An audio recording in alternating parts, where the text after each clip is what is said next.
혹시 밤사이에 내 통장 속 돈이 조용히 사라지고 있다는 불안감 느껴보신 적 없으신가요? 최근 대파 한 단에 8,000원이 넘는다는 뉴스 보셨죠?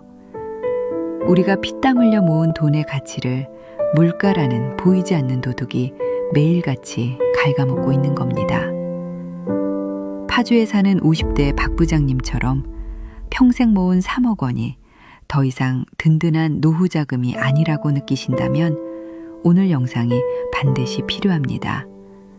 이건 단순히 경기가 어려워서가 아니라 나와 그들이 속한 자산 계급이 다르기 때문이라면 믿으시겠습니까? 이미 소수의 부자들은 철저히 지키고 있는 대한민국 자산 계급 7단계의 비밀, 지금 확인하지 않으시면 10년 후 완전히 다른 노후를 맞이하게 될지도 모릅니다. 당신의 현재 위치는 어디쯤일까요? 혹시 매일 아침 눈을 뜰 때마다 밤사이 세상이 또 얼마큼 변했는지 두려운 마음이 드신 적 없으신가요? 평생 당연하게 여겼던 것들의 가치가 송두리째 흔들리고 있다는 불안감 말입니다. 여기 자신의 모든 것을 걸어 지켜온 성이 모래성처럼 허물어지는 것을 묵묵히 지켜봐야 했던 한 남자의 이야기가 있습니다. 강칠성 노인은 그날도 어김없이 새벽 공기를 가르며 동네 어귀의 작은 공원으로 향했다. 그의 손에는 빳빳한 1,000원짜리 몇 장과 낡은 신문지가 들려 있었다. 공원 벤치에 앉아 밤새 무슨 일이 있었는지 훑어보는 것은 40년 넘게 성실한 공무원으로 살아온 그의 유일한 낙이자 평생의 습관이었다. 하지만 언제부턴가 신문 일면을 장식하는 숫자들은 그에게 위안이 아닌 생경한 공포로 다가왔다. 물가 상승률, 금리 인상, 자산 격차 같은 단어들은 마치 해독할 수 없는 암호처럼 그의 단단했던 일상에 미세한 균열을 내고 있었다. 어이, 강공무원. 오늘도 출근 도장 찍으셨네. 껄껄 웃으며 다가오는 이는 평생의 친구 최만식이었다. 시장통에서 잔뼈가 굵은 최 노인은 강 노인과는 삶의 궤적이 전혀 다른 사람이었다. 강 노인이 국가의 녹을 먹으며 안정적인 길을 걸어왔다면 최 노인은 돈의 흐름을 맨몸으로 부딪히며 파도를 넘어온 사람이었다. 최 사장, 자네야말로 대단하네. 그놈의 장사는 지겹지도 않나. 강 노인이 퉁명스럽게 받아쳤지만 얼굴엔 희미한 미소가 걸려 있었다. 둘은 평생을 그렇게 티격태격하며 서로의 가장 든든한 버팀목이 되어주었다. 최 노인이 강 노인의 옆에 털썩 주저앉으며 신문 귀퉁이를 곁눈질했다. 또 그놈의 숫자들 보고 있구먼. 자네는 평생을 종이랑 숫자만 파더니 늙어서도 버릇을 못 고쳐. 그거 보고 있으면 쌀이 나와, 돈이 나와? 모르는 소리. 세상 돌아가는 걸 알아야 내 자리 하나라도 지키는 게야. 내 통장에 들어있는 3억이 그냥 3억인 줄 아나? 다 이런 정보들이 모여서 지켜내는 성벽 같은 돈이라고. 강 노인의 목소리에는 자부심이 가득했다. 그에게 통장 속 3억 원은 단순한 숫자가 아니었다. 아내와 사별하고 홀로 아들 민준을 키우며 남들 하는 것만큼은 해주고 싶어 허리띠를 졸라매고 밤낮으로 뛰어온 세월의 훈장이었다. 비록 강남의 번듯한 아파트는 아니지만 파주에 소박한 보금자리 하나 마련하고 아들 대학까지 보낸 뒤 남은 그 돈은 그의 남은 생을 지켜줄 철옹성이자 자존심 그 자체였다. 그는 이 성벽만 있다면 어떤 세상의 풍파도 막아낼 수 있으리라 굳게 믿었다. 최 노인은 그런 친구가 안쓰러우면서도 한편으로는 답답했다. 그는 시장 바닥에서 돈의 무서움을 뼈저리게 느낀 사람이었다. 어제의 10,000원이 오늘의 10,000원이 아니라는 것을, 보이지 않는 손이 매일같이 사람들의 주머니를 털어가고 있다는 것을 그는 온몸으로 알고 있었다. 칠성아, 성벽은 말이다. 적이 누구인지 알아야 제대로 쌓는 법이야. 자네가 지금 싸우고 있는 적은 눈에 보이는 도둑놈이 아니야. 매일같이 자네 통장 속 돈의 가치를 갉아먹는 시간이고 물가라는 놈이라고. 자네가 쌓은 성은 튼튼할지 몰라도 성 안의 땅이 조금씩 꺼지고 있는 거란 말일세. 됐네? 이 사람아. 아침부터 재수 없는 소리는. 난 자네처럼 요행을 바라고 돈 놓고 돈 먹기 하는 장사치가 아니야. 내 방식대로 땀 흘려 모은 돈이 가장 안전한 법이야. 강 노인은 신문을 탁 소리나게 접으며 자리에서 일어났다. 그는 친구의 조언을 그저 뜬구름 잡는 소리, 자신과는 다른 계급의 사람들이나 하는 이야기로 치부했다. 자신의 3억 원은 안전했고 아들 민준이 자리 잡고 결혼할 때쯤이면 든든한 버팀목이 되어줄 것이라 믿어 의심치 않았다. 그날 저녁 아들 민준에게서 걸려온 전화 한 통이 그 견고했던 성의 대문을 부수기 전까지는 말이다. 아버지, 저 민준이에요. 주말에 잠깐 찾아뵈어도 될까요? 아들의 목소리는 어딘지 모르게 잠겨 있었다. 강노인은 대수롭지 않게 생각했다. 늘 무뚝뚝하고 표현에 서툰 아들이었다. 그저 오랜만에 아비 얼굴이 보고 싶겠거니 기특한 마음에 그는 주말 내내 아들이 좋아하던 갈비찜이며 나물 반찬을 정성껏 준비했다. 주말 오후 민준이 어두운 얼굴로 집에 들어섰다. 강노인은 애써 아들의 표정을 외면하며 상다리가 휘어지게 차린 밥상을 내밀었다. 어색한 침묵 속에서 숟가락 소리만이 오갔다. 밥을 반쯤 비웠을까 민준이 무겁게 입을 열었다. 아버지 드릴 말씀이 있어요. 강노인의 심장이 쿵 내려앉았다. 아들의 얼굴에는 지난 몇 년간 그가 한 번도 보지 못했던 깊은 절망과 좌절이 새겨져 있었다. 민준은 2년 전 친구와 함께 작은 스타트업을 시작했다. 강노인은 비록 탐탁지는 않았지만 아들의 꿈을 묵묵히 응원해 주었다. 그것이 아비의 역할이라 생각했다. 사업이 잘 안 됐어요. 정리해야 할 것 같아요. 그래, 그럴 수도 있지. 젊어서 하는 고생은 사서도 한다잖냐. 너무 기죽지 마라. 다시 시작하면 돼. 강노인은 애써 태어난 척 아들의 어깨를 두드렸다. 하지만 민준의 다음 말은 그의 무너지는 가슴에 비수를 꽂았다. 그냥 그렇게 간단한 문제가 아니에요. 빚이 너무 많아요. 빚 얼마나 되는데. 민준은 차마 아버지의 얼굴을 보지 못하고 고개를 떨구었다. 그의 입에서 나온 숫자는 강노인의 숨을 멎게 만들었다. 1억 5천만 원. 29세 이하 가구주의 평균 부채가 5천만 원을 훌쩍 넘는다는 신문 기사를 스쳐 지나가듯 본 기억이 났지만 그것이 자신의 아들 이야기가 될 줄은 꿈에도 몰랐다. 1억 5천. 그가 평생을 바쳐 쌓아 올린 성벽의 절반을 단번에 허물어야 하는 액수였다. 아버지 죄송해요. 정말 죄송해요. 하지만 이 돈을 막지 못하면 저는 신용불량자가 돼요. 평생을 빚쟁이로 살아야 해요. 제 인생은 그걸로 끝이에요. 민주는 끝내 무릎을 꿇고 오열했다. 아들의 무너진 모습 앞에서 강노인의 머릿속은 하얗게 비어버렸다. 평생을 지켜온 자존심과 아들의 인생. 그는 선택의 기로에 서야 했다. 월 250만 원씩 아껴 쓴다 해도 10년은 좋게 버틸 수 있으리라 생각했던 그의 노후 자금. 그 생존 자금이 아들의 눈물 앞에서 모래알처럼 흩어지고 있었다. 며칠 밤을 뜬 눈으로 지새운 강노인의 얼굴은 잿빛으로 변해 있었다. 그는 결국 평생을 자신의 분신처럼 여겼던 통장을 해지하기로 결심했다. 은행 창구에 앉아 서류에 도장을 찍는 그의 손이 사시나무처럼 떨렸다. 통장 잔고의 앞자리 숫자가 3에서 1로 바뀌는 순간 그는 자신의 인생 절반이 공중으로 증발하는 듯한 허탈감에 휩싸였다. 돈을 붙이고 며칠 뒤 아들에게서 짧은 문자 메시지가 왔다. 감사합니다, 아버지. 다시는 실망시켜 드리지 않겠습니다. 그 12글자가 뭐라고. 강노인은 휴대폰을 붙잡고 한참을 소리 없이 울었다. 괜찮다. 아들 인생을 살렸으니 그것으로 된 것이다. 남은 돈으로 어떻게든 살아가면 된다. 그는 스스로를 몇 번이고 다독였다. 하지만 현실은 그의 자기 위안보다 훨씬 더 차갑고 냉정했다. 통장 잔고가 줄어들자 세상의 모든 것들이 그를 위협하기 시작했다. 병원비 고지서는 이전보다 훨씬 더 위협적으로 느껴졌고 시장에서 8,000원짜리 대파 한 단을 들었다 놨다 하기를 몇 번이나 반복했다. 친구 최노인이 했던 말이 독침처럼 귓가에 박혔다.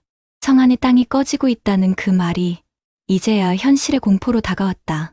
자신은 여전히 월급을 받던 시절의 사고방식에 갇혀 노동소득이 끊긴 세상에서 자본이 어떻게 스스로를 지켜내는지 전혀 모르고 있었다. 그는 평생 처음으로 계급이라는 단어를 떠올렸다. 돈이 돈을 버는 시스템을 가진 사람들과 자신의 시간과 노동을 팔아 겨우 돈을 모으는 사람들. 자신은 후자에 속했고 아들 민준 역시 그 굴레를 벗어나지 못하고 있었다. 그는 아들에게 가난을 대물림한 것만 같아 죄책감에 시달렸다.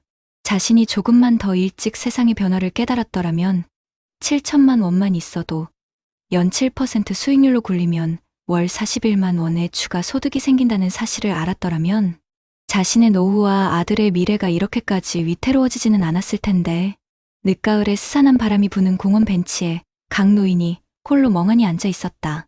그의 곁으로 최 노인이 다가와 말없이 따뜻한 캔커피 하나를 건넸다. 아들 문제는 잘 해결됐나? 강 노인은 고개를 끄덕였다. 최 노인은 더 이상 묻지 않았다. 친구의 헬쑥해진 얼굴에 모든 답이 쓰여 있었다. 한참의 침묵이 흐른 뒤 강 노인이 죄인처럼 작은 목소리로 입을 열었다. 만식아, 내가 틀렸던 것 같다. 나는 내 성이 세상에서 가장 튼튼한 줄 알았어. 그런데 그 성은 포탄 한 방에 무너지는 게 아니더군. 성벽 밑에서부터 야금야금 파고드는 흰개미떼에 무너지는 거였어. 나는 그 흰개미떼가 뭔지도 모르고 평생을 살았던 게야. 그의 목소리가 심하게 떨리고 있었다.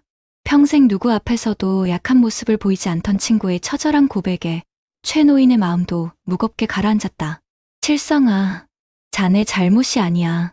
우린 그렇게 배우고 살았어. 성실하게 일하고 아껴서 저축하면 된다고. 세상이 우리보다 더 빨리 변해버린 거지.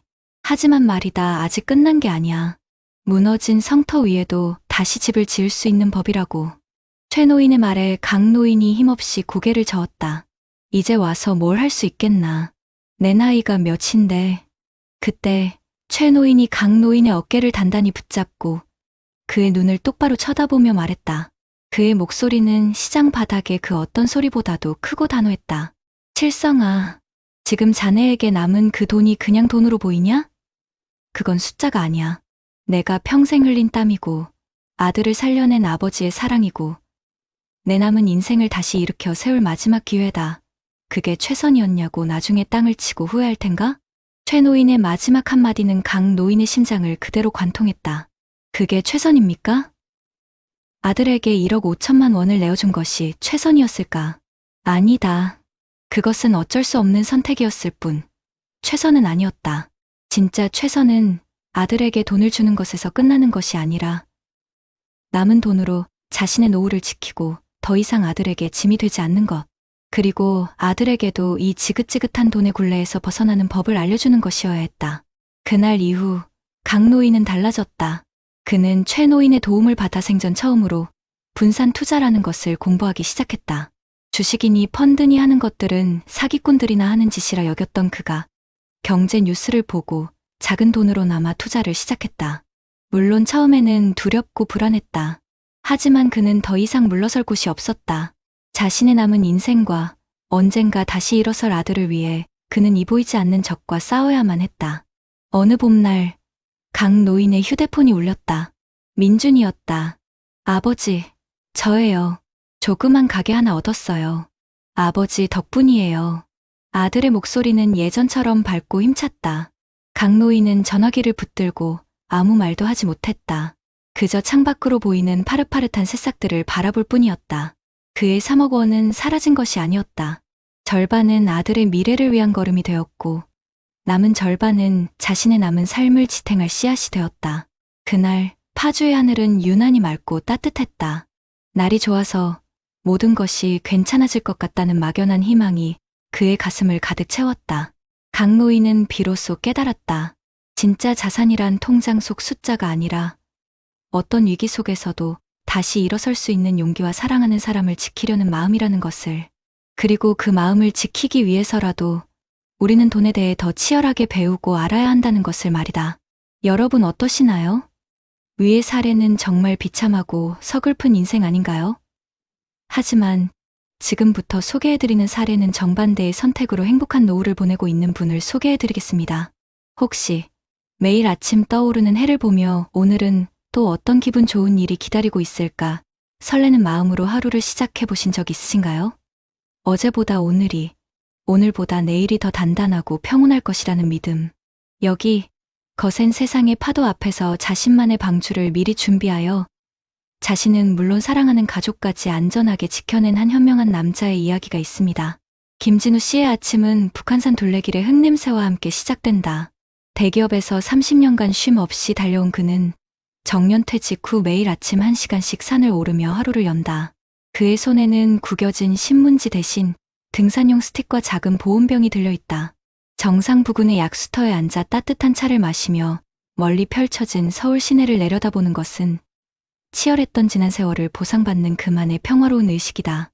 기준금리 동결, 주가 변동성, 부동산 시장 침체 같은 뉴스 속 단어들은 더 이상 그에게 해독 불가능한 암호가 아니었다. 10년 전부터 퇴직 후의 삶을 준비하며 차곡차곡 공부해온 경제의 흐름이자 그의 노후를 지켜주는 든든한 나침반이었기 때문이다. 김 부장. 아니, 이제 김 선생이라고 불러야 하나? 여전히 신선 노름이구먼. 숨을 헐떡이며 올라온 이는 입사 동기이자 오랜 친구인 박상태 씨였다. 박 씨는 퇴직 후 유일한 낙이 부동산 채널 시청인 사람이었다. 김진우 씨가 퇴직금과 모아둔 돈을 계란은 한 바구니에 담지 않는다는 원칙 아래 연금, 배당주, 채권 등으로 나누어 관리하는 것을 못마땅하게 여기는 친구이기도 했다. 박 사장, 자네야말로 아직도 그놈의 아파트 소리에 귀가 솔깃한가. 세상이 어떤 세상인데. 김진우 씨가 웃으며 받아치자 박 씨는 그의 옆에 털썩 주저앉으며 퉁명스럽게 말했다. 그래도 남는 건 땅이랑 집뿐이야. 자네처럼 그 위험한 주식이니 펀드니 하는 건 난 못 믿어. 내 퇴직금 2억은 장롱 밑에 넣어두는 한이 있어도 은행 예금에서 단 한 푼도 안 뺄 걸세. 상태야. 지금 같은 세상에 은행에 돈을 넣어두는 게 가장 위험한 투자라는 건 아직도 모르겠나? 돈의 가치가 매일 밤 우리가 자는 사이에도 휴지 조각이 되어가고 있다고. 내가 가진 1억 8천만 원이 그냥 통장에 잠자고 있었다면 지금쯤 1억 5천만 원의 가치도 안 됐을 걸세. 김진우 씨의 목소리에는 확신이 있었다. 그에게 분산된 포트폴리오는 단순한 돈 불리기가 아니었다. 아내와 함께 세계 일주를 하고 손주들에게 용돈 한번 시원하게 줘보고 싶은 소박한 꿈을 지켜줄 생명줄이었다. 무엇보다 혹시 모를 자식들의 위기 앞에서 돈이 없어서라는 무력한 말 대신 아빠가 도와줄게라는 든든한 말을 해줄 수 있는 최후의 보루였다. 그는 이 견고하게 짜인 시스템만 있다면 남은 인생의 어떤 풍파도 지혜롭게 헤쳐나갈 수 있으리라 믿었다. 박상태 씨는 그런 친구가 대단하면서도 한편으로는 위태로워 보였다. 그는 평생 한 방을 노리며 부동산 투자에만 매달려왔다. 돈이란 움켜쥐고 있어야 하는 것이지 세상에 풀어놓는 순간 남의 것이 된다고 굳게 믿었다. 진우야, 성벽은 말이다. 높고 두껍게 쌓아야 하는 법이야. 자네처럼 여기저기 문을 많이 만들어 놓으면 어느 문으로 도둑이 들지 어찌 아나? 나는 딱 하나. 강남 아파트라는 제일 튼튼한 성문 하나만 믿을 걸세. 성벽이 아무리 높아도 성 안의 백성들이 굶주리면 무슨 소용인가. 나는 성벽을 조금 낮추더라도 성 안에 우물을 파고 밭을 일구는 걸 택한 것뿐이야. 내 방식대로 공부하고 준비한 결과가 가장 안전한 법이라고. 김진우 씨는 보온병을 다투며 자리에서 일어났다. 그는 친구의 조언을 시대에 뒤떨어진 낡은 생각, 자신과는 다른 길을 가는 사람의 이야기로 여겼다. 자신의 자산관리 시스템은 안전했고 아들 지훈이 언젠가 자신의 길을 찾아 나설 때쯤이면 현명한 조언과 함께 실질적인 도움을 줄 수 있을 것이라 믿어 의심치 않았다. 그날 저녁 아들 지훈에게서 걸려온 전화 한 통이 그의 지혜를 시험대에 올리기 전까지는 말이다. 아버지, 저 지훈이에요. 주말에 드릴 말씀이 있어서 찾아뵈려고요. 아들의 목소리는 평소와 달리 진중하고 무거웠다. 김진우 씨는 직감했다. 아들에게 인생의 중요한 변곡점이 찾아왔음을.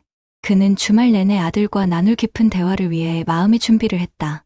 토요일 오후 지훈이 비장한 얼굴로 서류 가방을 들고 집에 들어섰다. 김진우 씨는 아들을 서재로 이끌었다.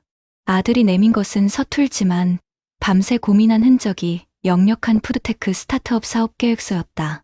아버지 오랫동안 준비한 꿈입니다. 이걸로 세상에 없는 새로운 배달 플랫폼을 만들고 싶어요. 김진우 씨의 심장이 조용히 하지만 강하게 뛰기 시작했다. 아들의 얼굴에는 무모한 열정뿐만 아니라 세상을 바꾸고 싶다는 진지한 고뇌가 새겨져 있었다. 지우는 대학 졸업 후 IT 대기업에서 3년간 실무를 익혔고 그 경험을 바탕으로 자신만의 사업을 구상한 것이었다. 그래, 좋은 꿈이다. 그래서 아빠의 도움이 필요한 부분이 뭐지? 김진우 씨는 차분하게 물었다. 지훈의 다음 말은 그의 준비된 마음에 돌을 던졌다. 초기 자본금이 8천만 원 정도 필요합니다. 아버지께서 도와주시면 정말 목숨 걸고 성공해서 몇 배로 갚겠습니다. 8천만 원. 34세 이하 청년 창업의 평균 초기 자본금이 7천만 원대라는 기사를 본 기억이 났다. 하지만 그것이 자신의 아들 이야기가 될 줄은 몰랐다. 8천만 원. 그가 30년간의 땀으로 쌓아 올린 노후 자금의 거의 절반에 해당하는 액수였다. 아들의 꿈을 위해 자신의 노후를 담보 잡아야 하는 선택의 기로였다. 아버지, 죄송해요. 하지만 이건 제 인생을 건 도전이에요. 이 기회를 놓치면 저는 평생 월급쟁이로 살면서 이루지 못한 꿈을 후회하게 될 거예요. 지우는 무릎을 꿇는 대신 아버지의 눈을 똑바로 바라보며 자신의 비전을 열정적으로 설명했다. 아들의 반짝이는 눈빛 앞에서 김진우 씨의 머릿속은 그 어느 때보다 냉철하고 빠르게 움직였다. 평생을 지켜온 자산과 아들의 미래. 그는 이 두 가지를 모두 지켜낼 방법을 찾아야만 했다. 그냥 돈을 내어주는 것은 아들을 불확실한 전쟁터에 총 한 자루 없이 내보내는 것과 같았다. 며칠간 김진우 씨는 아들의 사업 계획서를 자신의 일처럼 파고들었다. 밤에는 관련 서적을 읽고 낮에는 세무사와 변호사 친구들에게 자문을 구했다. 그는 결코 자신의 노후 자금을 증여라는 이름으로 떼어줄 생각이 없었다. 대신 아들의 첫 번째 투자자가 되기로 결심했다. 아들을 다시 서재로 부른 김진우 씨는 자신이 검토한 내용을 담은 서류를 내밀었다. 지훈아, 내 꿈을 응원한다.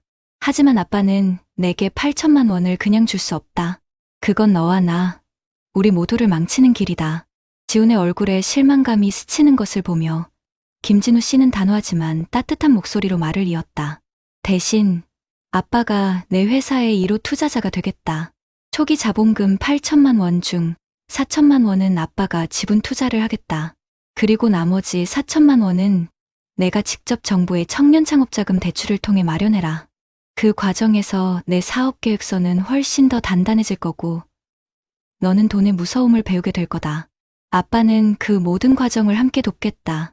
이게 내가 내 꿈을 진정으로 응원하는 방식이다. 아들에게 8천만 원을 그냥 주는 것은 쉬운 길이었다. 하지만 김진우 씨는 그것이 최선이 아님을 알았다.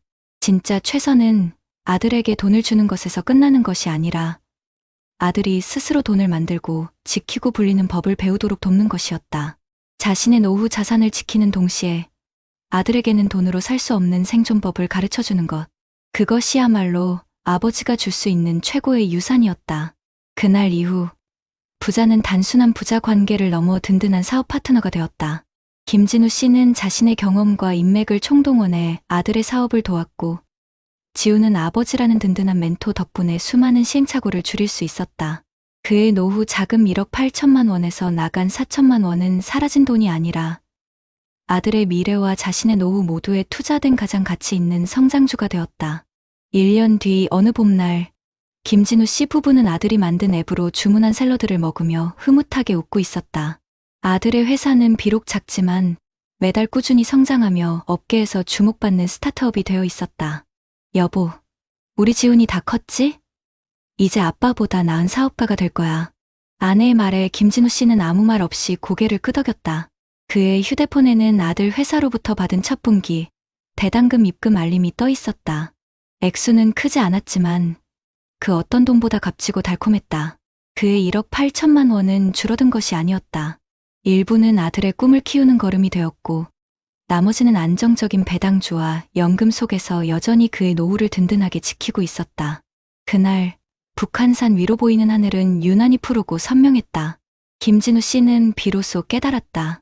진짜 자산이란 통장 속 숫자가 아니라 어떤 위기 속에서도 지혜롭게 문제를 해결하는 능력과 사랑하는 사람과 함께 성장하려는 마음이라는 것을.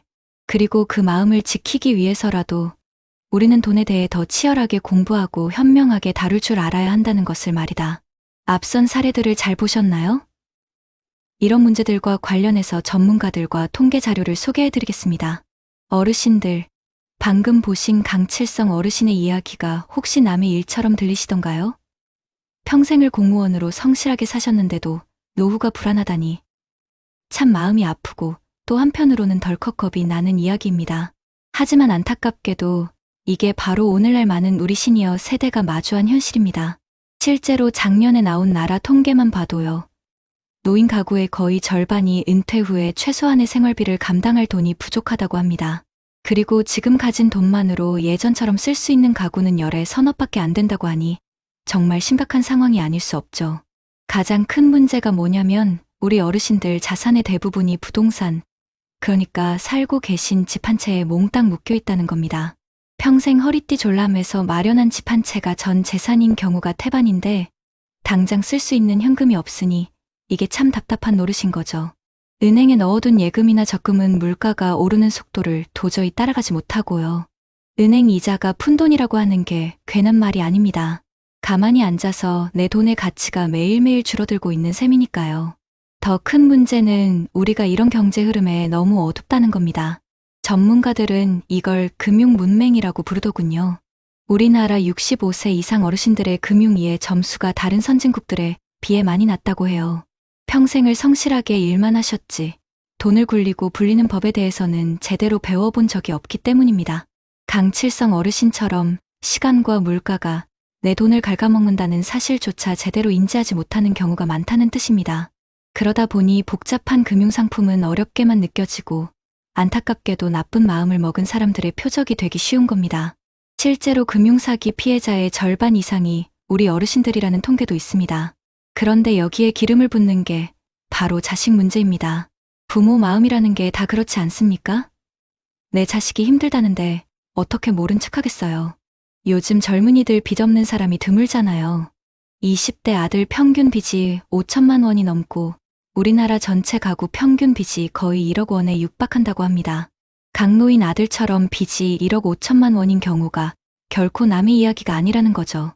한 연구소에서 조사를 해보니까 우리 50대, 60대 부모님 10명 중 7, 8명은 자식한테 평균 6천만 원에 가까운 목돈을 지원해줬고 같이 사는 자식에게는 매달 70만 원이 넘는 생활비까지 대주고 있다고 합니다.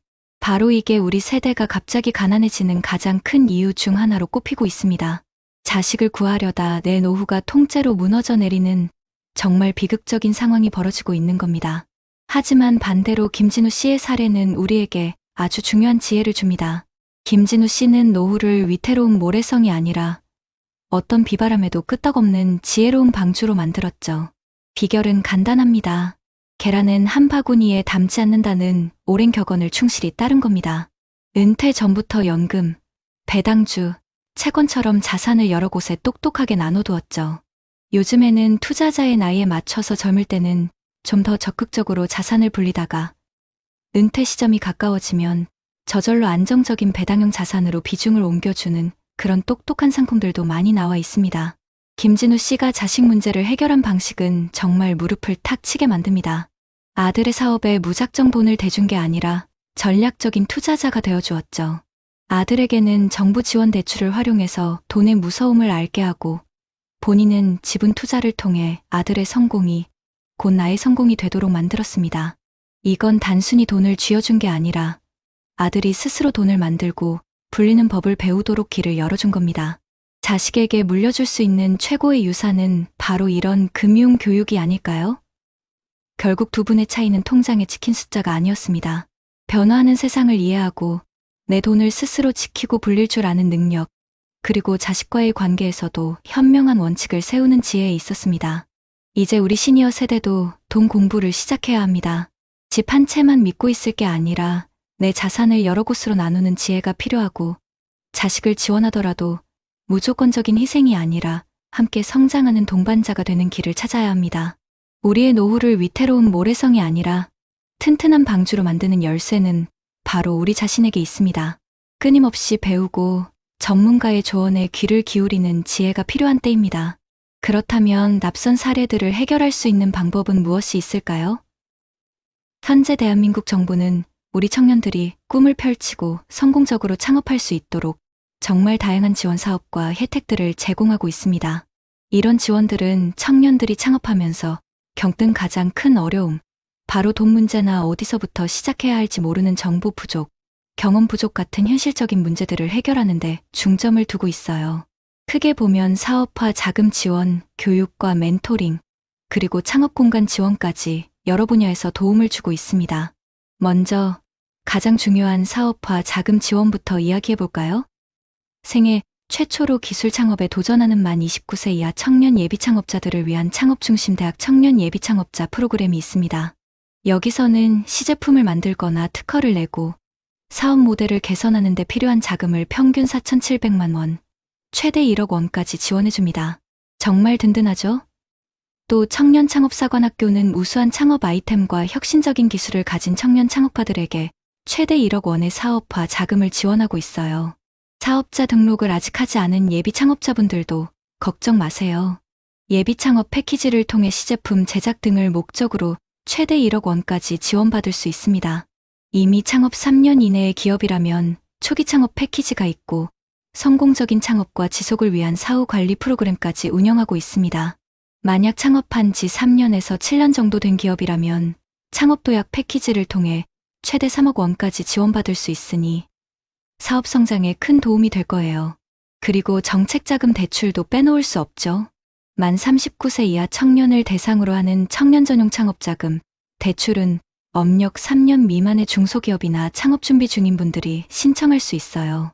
연 2.5%의 고정금리로 최대 10년까지 이용 가능하고 기업당 최대 1억 원, 기술이나 제조업 기반은 최대 2억 원까지 대출받을 수 있습니다. 시설 자금이나 운전 자금으로 활용할 수 있으니 정말 유용하죠. 소상공인 시장진흥공단에서는 청년 소상공인의 경영 활성화와 청년 고용 창출을 위한 청년 고용 연계자금도 지원하고 있고요. 혹시 사업에 실패하셨더라도 다시 도전할 수 있도록 재창업자금 대출도 있으니 포기하지 마시고 문을 두드려 보세요. 자금 지원만큼 중요한 것이 바로 교육과 멘토링입니다. 창업중심대학에서는 특화된 프로그램을 통해 교육, 멘토링은 물론이고 마케팅, 투자 유치, 판로 확대, 심지어 글로벌 진출까지 맞춤형 지원을 받을 수 있습니다. 청년 창업사관학교에서도 창업 아이디어 구상부터 실제 사업화 단계까지 모든 절차를 지원하는 창업 교육과 멘토링 프로그램을 운영하고 있어요. 청년 전용 창업자금 대출도 단순히 자금만 주는 것이 아니라 교육과 멘토링을 함께 제공하는 종합창업 지원 프로그램이라고 할 수 있습니다. 서민금융진흥원의 사업 키워가게는 미소금융 창업 자금을 이용하는 초기 창업자 20명을 선정해서 1:1 맞춤형 컨설팅, 세무상담, 가게 로고 제작까지 도와준다고 하니 초기 창업자들에게는 정말 큰 힘이 될 겁니다. 그리고 창업 공간도 중요한 문제인데 창업중심대학에서 창업 공간을 지원하고 청년 창업사관학교에서는 사무실 입소나 준입소 방식으로 업무 공간을 제공합니다. 또 창업보육센터와 연계해서 입주 공간을 제공하는 사업들도 있으니 사무실 걱정을 덜 수 있습니다. 이 외에도 다양한 지원이 있습니다. 기술 지원이나 다른 정책 사업들과 연계해서 청년 창업의 모든 것을 한 번에 지원하는 원스톱 패키지 시스템도 운영하고 있고요. 초기 창업자들이 은행에서 대출받기 어려울 때 신용보증재단에서 보증서를 발급받아 대출을 받을 수 있도록 돕는 사업자 보증도 있습니다. 보증 한도는 3천만 원에 보증 기간은 5년까지 가능하니 초기 자금 조달에 큰 도움이 될 거예요. 마지막으로 서울 청년 지역 연계형 창업 지원은 서울 청년들이 전국 18개 지역과 협력해서 지역 특색을 살린 창업 모델을 발굴할 수 있도록 돕는 아주 흥미로운 프로그램도 있습니다. 이러한 지원 사업들은 대부분 만 19세 이상부터 만 39세 이하의 예비 창업자나 창업 3년 이내 기업의 대표자들을 대상으로 합니다. 신청은 주로 K-스타트업 누리집이나 중소벤처기업진흥공단 누리집, 중소벤처24, 창조경제혁신센터 등 온라인을 통해 이루어지는데요. 사업별 공고는 보통 연초인 1월에서 2월에 시작하는 경우가 많으니까 K-스타트업 창업지원 포털 같은 곳에서 최신 공고를 꼭 확인해 보시는 게 좋습니다. 이렇게 다양한 지원을 통해 우리 청년들이 꿈을 향해 나아갈 수 있기를 진심으로 응원합니다.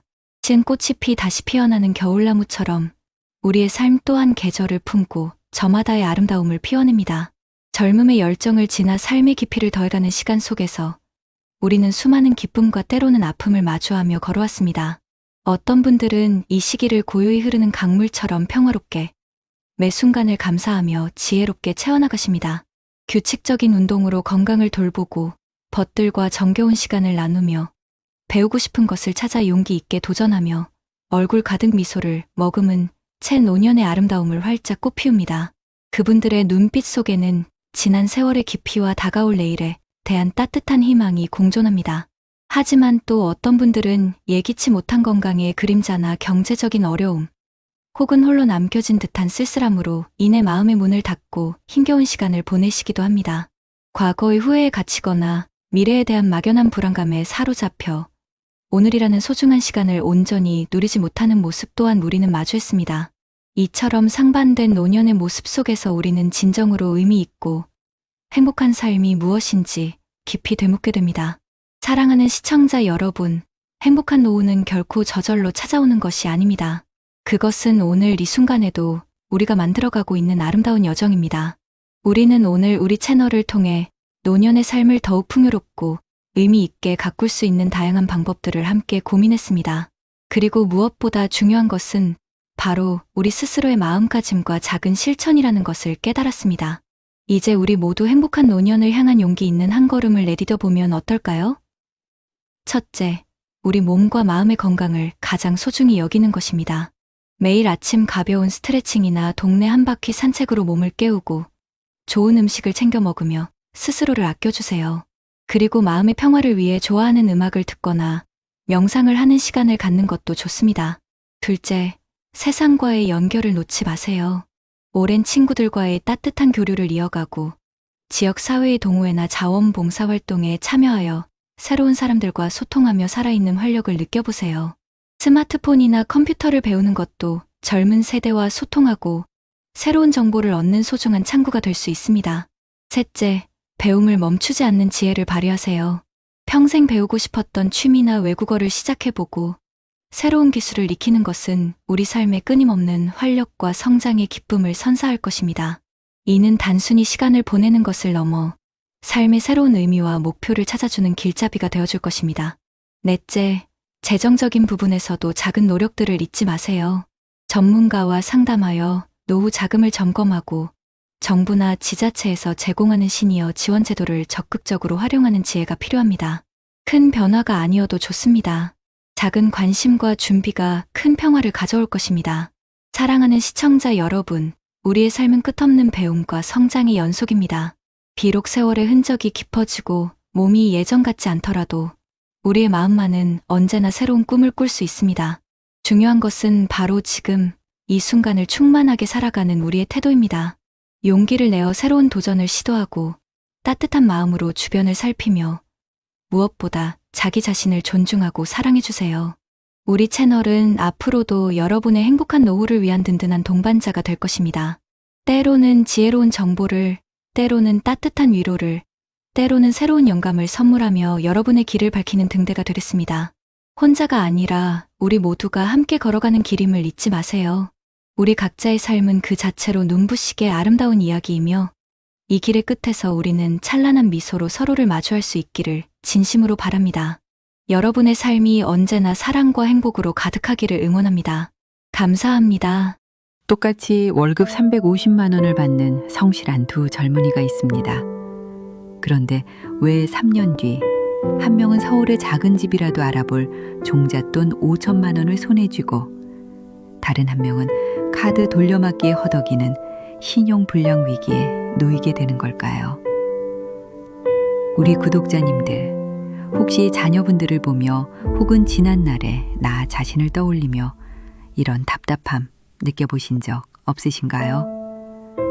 열심히 안 산 것도 아닌데, 악착같이 안 모은 것도 아닌데 왜 내 통장은 항상 비어 있을까 불안하지 않으셨나요? 문제는 성실함이 아니었습니다. 더 좋은 직장도 아니었습니다.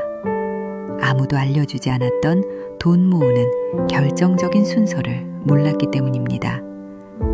오늘 이 영상을 놓치신다면 당신의 소중한 자녀는, 혹은 어쩌면 바로 당신은 평생 밑빠진 독에 물만 붓는 인생을 살게 될지도 모릅니다.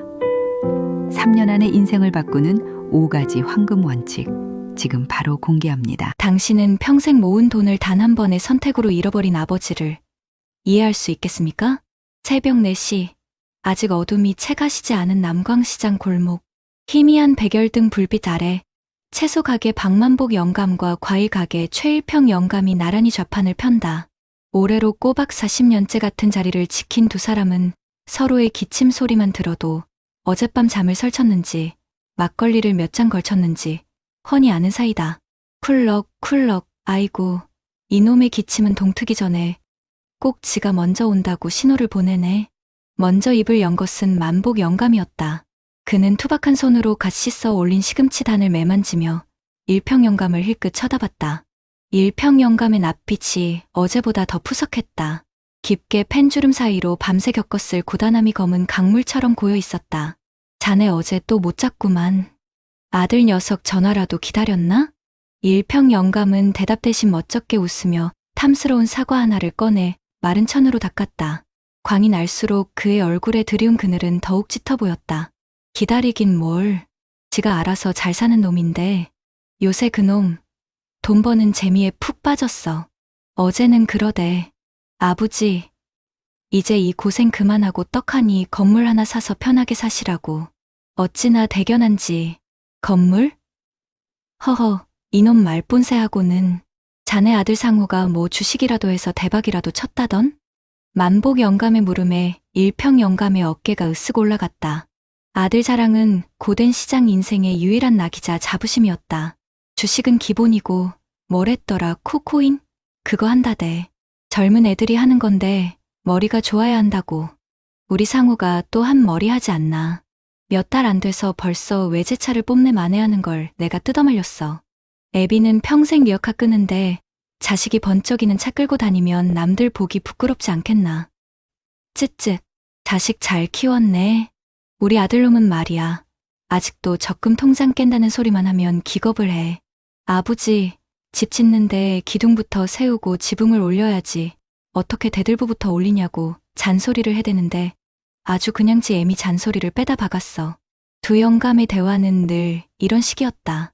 일평은 아들 상우의 화려한 성공 신화를 늘어놓았고 만복은 제 아들의 답답할 정도의 성실함을 투덜거리듯 자랑했다. 상우는 월급 350만 원을 받는 평범한 회사원이지만 남다른 투자 감각으로 3년 안에 아버지를 호강시켜주겠다고 큰소리치는 아들이었다. 만복의 아들은 똑같은 월급을 받으며 3년째 악착같이 돈을 모아 서울 변두리의 작은 집이라도 알아볼 종잣돈 5천만 원을 겨우 손에 쥐었다고 했다. 일평은 속으로 만복의 아들이 안쓰러웠다. 요즘 세상에 어느 천년에 돈 모아서 집을 사나? 한 방에 인생을 바꾸는 법을 모르는 미련한 친구라고 생각했다. 반면 만복은 일평의 이야기를 들을 때마다 어딘지 모르게 마음 한구석이 서늘해지는 것을 느꼈다. 저렇게 쉬운 길이 있다면 자신과 아들이 걸어온 고되고 성실한 길은 대체 무엇이었나 싶어서였다. 그날 오후 시장이 가장 붐빌 시간이었다. 손님들과 흥정하며 목청을 높이던 일평 영감이 갑자기 억 소리를 내며 좌판 앞으로 쓰러졌다. 사과며 달이 그의 몸을 따라 대굴대굴 굴러갔다. 시장의 소음이 순간 멎었다. 가장 먼저 달려온 것은 만복 영감이었다. 일평아, 최일평, 이 사람아 정신 좀 차려봐. 만복의 절규에도 일평은 미동도 없었다. 구급차가 위태롭게 시장 골목을 비집고 들어왔고 일평은 병원 응급실로 실려갔다. 과로와 영양실조, 그리고 극심한 스트레스가 원인이었다. 며칠간 입원해야 한다는 의사의 말에 만복은 일평의 빈 가게를 대신 봐주기로 했다. 이튿날 일평의 과일 가게를 지키던 만복에게 전화 한 통이 걸려왔다. 일평이 두고 간 낡은 휴대폰이었다. 화면에는 내 아들 상우라는 이름이 떠 있었다. 만복은 반가운 마음에 덜컥 전화를 받았다. 상우냐? 나다. 내 아버지 친구 박만복. 네 애비가 쓰러져서 지금 병원에 있다. 네? 아저씨. 아버지가 왜요? 괜찮으세요? 병원 어디예요? 상우의 목소리는 다급했지만 그 다급함의 결이 어딘가 이상했다. 아버지를 걱정하는 마음보다는 무언가 다른 불안함이 잔뜩 묻어 있었다. 큰 병은 아니고 며칠 쉬면 된다더라. 너무 걱정은 말고. 만복이 말을 채 끝내기도 전에 수화기 너머로 상우의 다급한 속삭임이 새어나왔다. 아버지 괜찮으세요? 아, 진짜 미치겠네. 하필 지금 아버지, 이번 달 카드값 막아야 하는 거 오늘까지인데 그거 어떻게 해요? 아저씨, 혹시 저희 아버지 어디 돈 맡겨놓은 거 없으세요? 제발요. 이번만 막으면 진짜 다 해결되는데 이거 못 막으면 저 신용불량자 돼요. 아버지. 순간 만복의 머릿속이 망치로 맞은 듯 멍해졌다. 건물주가 되어 아버지를 호강시켜주겠다던 아들의 목소리가 아니었다. 그것은 벼랑 끝에 몰려 마지막 지푸라기라도 잡으려는 절박한 비명이었다. 카드 돌려막기, 신용불량자. 알아들을 수 없는 단어들이 만복의 귀에 비수처럼 날아와 박혔다. 일평이 자랑하던 아들의 성공 신화가 와르르 무너져 내리는 소리가 들렸다. 밑 빠진 도. 만복의 머릿속에 그 단어가 선명하게 떠올랐다. 일평은 평생 허리 한번 펴지 못하고 그 깨진 독에 물을 붓고 있었던 것이다. 며칠 뒤 퇴원한 일평이 힘없이 가게로 돌아왔다. 만복은 아무 말 없이 따뜻한 쌍화차 한 잔을 건넸다. 일평은 말없이 쌍화차만 바라보다가 이내 고개를 떨구고 아이처럼 흐느끼기 시작했다. 그의 어깨는 지난 40년간 쌓아온 세월의 무게보다 더 무겁게 내려앉아 있었다. 내가 다 망쳤어, 만복아. 내 새끼 인생을 내가 다 망쳤다고. 일평의 입에서 모든 진실이 쏟아져 나왔다. 아들 상우는 투자를 해서 돈을 번 것이 아니었다. 처음에는 작은 주식 투자로 시작했지만 손실이 커지자 이를 만회하기 위해 카드론과 현금 서비스에 손을 댔다. 연이자 23%가 넘는 빚은 눈덩이처럼 불어났고 상우는 빚으로 빚을 막는 악순환에 빠져들었다. 일평은 아들이 성공을 향해 나아가는 과정에서 겪는 작은 시련이라 믿었다. 아들의 투자금을 대주기 위해 평생 모은 노후 자금을 내어주고 가게를 담보로 대출까지 받았다. 쓰러지던 그날도 아들의 카드값을 막아주기 위해 사채업자를 만나러 가던 길이었다. 우리 상우가 번듯한 집 한 채는 있어야 장가도 가고 어깨 펴고 살지 않겠나. 내가 조금만 더 밀어주면 금방 일어설 거라고 그렇게 믿었네. 밑 빠진 독인 줄도 모르고 썩은 기둥에 금칠만 하고 있었던 게지. 이 멍청한 늙은이가. 일평은 제 가슴을 치며 통곡했다. 만복은 말없이 그의 등을 두드려 주었다. 한참을 울던 일평이 겨우 진정되자 만복은 가게 구석에 놓여있던 낡은 항아리 하나를 들고 왔다. 귀퉁이가 살짝 깨져 금이 간, 더 이상은 쓸 수 없는 독이었다. 만복은 그 항아리를 일평 앞에 내려놓았다. 일평아. 그의 목소리는 낮고 단단했다. 자네 아들이 집을 짓고 싶어 했지. 그렇지? 일평은 말없이 고개를 끄덕였다. 그런데 말이야. 순서가 틀렸어. 집을 지을 땐 말이다. 가장 먼저 땅부터 파고 주춧돌을 놔야 하는 법이야. 그게 비상금이라는 거다. 갑자기 비가 오고 바람이 불어도 무너지지 않게 버텨주는 돈. 하다못해 300만 원이라도 손에 쥐고 있어야 사람이 불안하지 않은 게야. 만복은 깨진 항아리에 바닥을 손으로 툭툭 쳤다. 그 다음엔 뭘 해야겠나? 주변에 무너질 것 같은 담벼락이 있으면 그거부터 허물고 새로 쌓아야지. 그게 바로 빚 갚는 거다. 특히 신용카드 빚처럼 이자가 무서운 놈들은 내 집 비둥을 갉아먹는 흰개미 같은 놈들이야. 그거부터 안 잡으면 아무리 좋은 집을 지어도 속부터 썩어 문드러지는 걸세. 23% 이자 내는 빚을 갚는 건 말이다. 23%짜리 적금을 드는 것보다 더 확실한 돈벌이야. 그걸 왜 몰랐나. 만복의 목소리가 조금씩 높아졌다. 그의 눈시울도 붉게 젖어들고 있었다. 그 다음에 그제야 기둥을 세우는 거야. 나라에서, 회사에서 도와주는 퇴직연금이니 세금 깎아주는 연금저축이니 하는 단단한 기둥들 말이세. 그건 나라가 우리 같은 늙은이들 굶어 죽지 말라고, 회사가 평생 고생한 값 채워준다고 공짜로 보태주는 돈이야. 그것도 걷어차고 대체 뭘 한 건가. 그 단단한 기둥들 다 세우고 나서 그래도 돈이 남으면 그때 가서 비로소 예쁜 창문도 달고 멋들어진 대문도 다는 투자라는 걸 하는 걸세. 그게 순서야. 그게 돈 모으는 사람들이 목숨처럼 지키는 원칙이라고. 만복은 숨을 고르며 깨진 항아리를 일평의 눈앞에 바짝 들이밀었다. 금이 간 부분이 유독 도드라져 보였다. 그런데 자네 아들은 뭘 했나? 땅도 안 파고 무너지는 담벼락은 그대로 둔 채로 이 깨진 독에다 금태부터 두르려고 한 게야. 그게 최선이었나? 번쩍이는 금태만 두르면 이 구멍이 저절로 막아질 것 같았나? 만보가 왜 이리 어리석은가. 최일평. 자식 사랑이 어떻게 자식의 눈을 멀게 하는 덫이 되게 만드나. 정신 차려. 이 사람아, 평생 모은 자네 인생을 아들 녀석의 헛된 꿈에 저당 잡히는 게 그게 아비가 할 일이냐고 묻고 있자는가. 만복의 절규에 일평은 무너져 내렸다. 정답이었다. 그가 평생을 바쳐 지키고 싶었던 아들은 그가 평생을 바쳐 쌓아올린 인생의 모든 것을 갉아먹고 있었다. 사랑이라는 이름으로 행해진 가장 어리석은 선택이었다. 그는 아들에게 돈을 대준 것이 아니라 가난과 실패로 가는 지름길을 제 손으로 활짝 열어준 것이었다. 그날 이후 시장의 풍경은 조금 달라졌다. 일평은 아들 상우를 불러 모든 빚 내역을 꺼내놓고 함께 눈물을 쏟았다. 그리고 가장 먼저 금리가 높은 대출부터 갚아나가기 시작했다. 화려한 투자의 꿈은 접었다. 대신 부자가 함께 새벽 시장에 나와 일을 도왔다. 만복은 묵묵히 그들 부자를 지켜보며 가끔 따뜻한 국밥 한 그릇을 사주었다. 어느 맑은 가을날 일을 마친 세 남자가 좌판에 앉아 하늘을 올려다봤다. 상우의 얼굴에서 조급함과 허영이 걷히자 비로소 제 나이의 젊은이다운 건강함이 보였다. 아저씨, 감사합니다. 그리고 죄송합니다. 상우가 만복을 향해 깊이 고개를 숙였다. 고개 들어라. 애비 가슴에 대못 박은 놈이 사과는 길게도 한다. 만복의 퉁명스러운 말에 상우의 얼굴이 빨개졌다. 일평이 아들의 어깨를 감싸며 웃었다. 주름 가득한 그의 얼굴에 아주 오랜만에 편안한 미소가 걸렸다. 괜찮다. 이제부터라도 깨진 곳을 막으면 되지. 인생에서 가장 빠른 시작은 어제였지만 두 번째로 빠른 시작은 바로 오늘이라고들 하지 않더냐. 세 사람은 말없이 파란 가을 하늘을 바라봤다. 완벽하게 모든 것이 해결되진 않았지만 그들은 알고 있었다. 가장 중요한 첫걸음을 떼었다는 것을. 깨진 독에 구멍을 막는 일. 그것은 비단 돈 문제뿐만 아니라 무너진 부자 관계를 회복하고 엉망이 된 인생의 순서를 바로잡는 가장 중요하고도 절실한 첫 번째 단추였다. 그 단추를 채우자 비로소 희망이라는 것이 보이기 시작했다.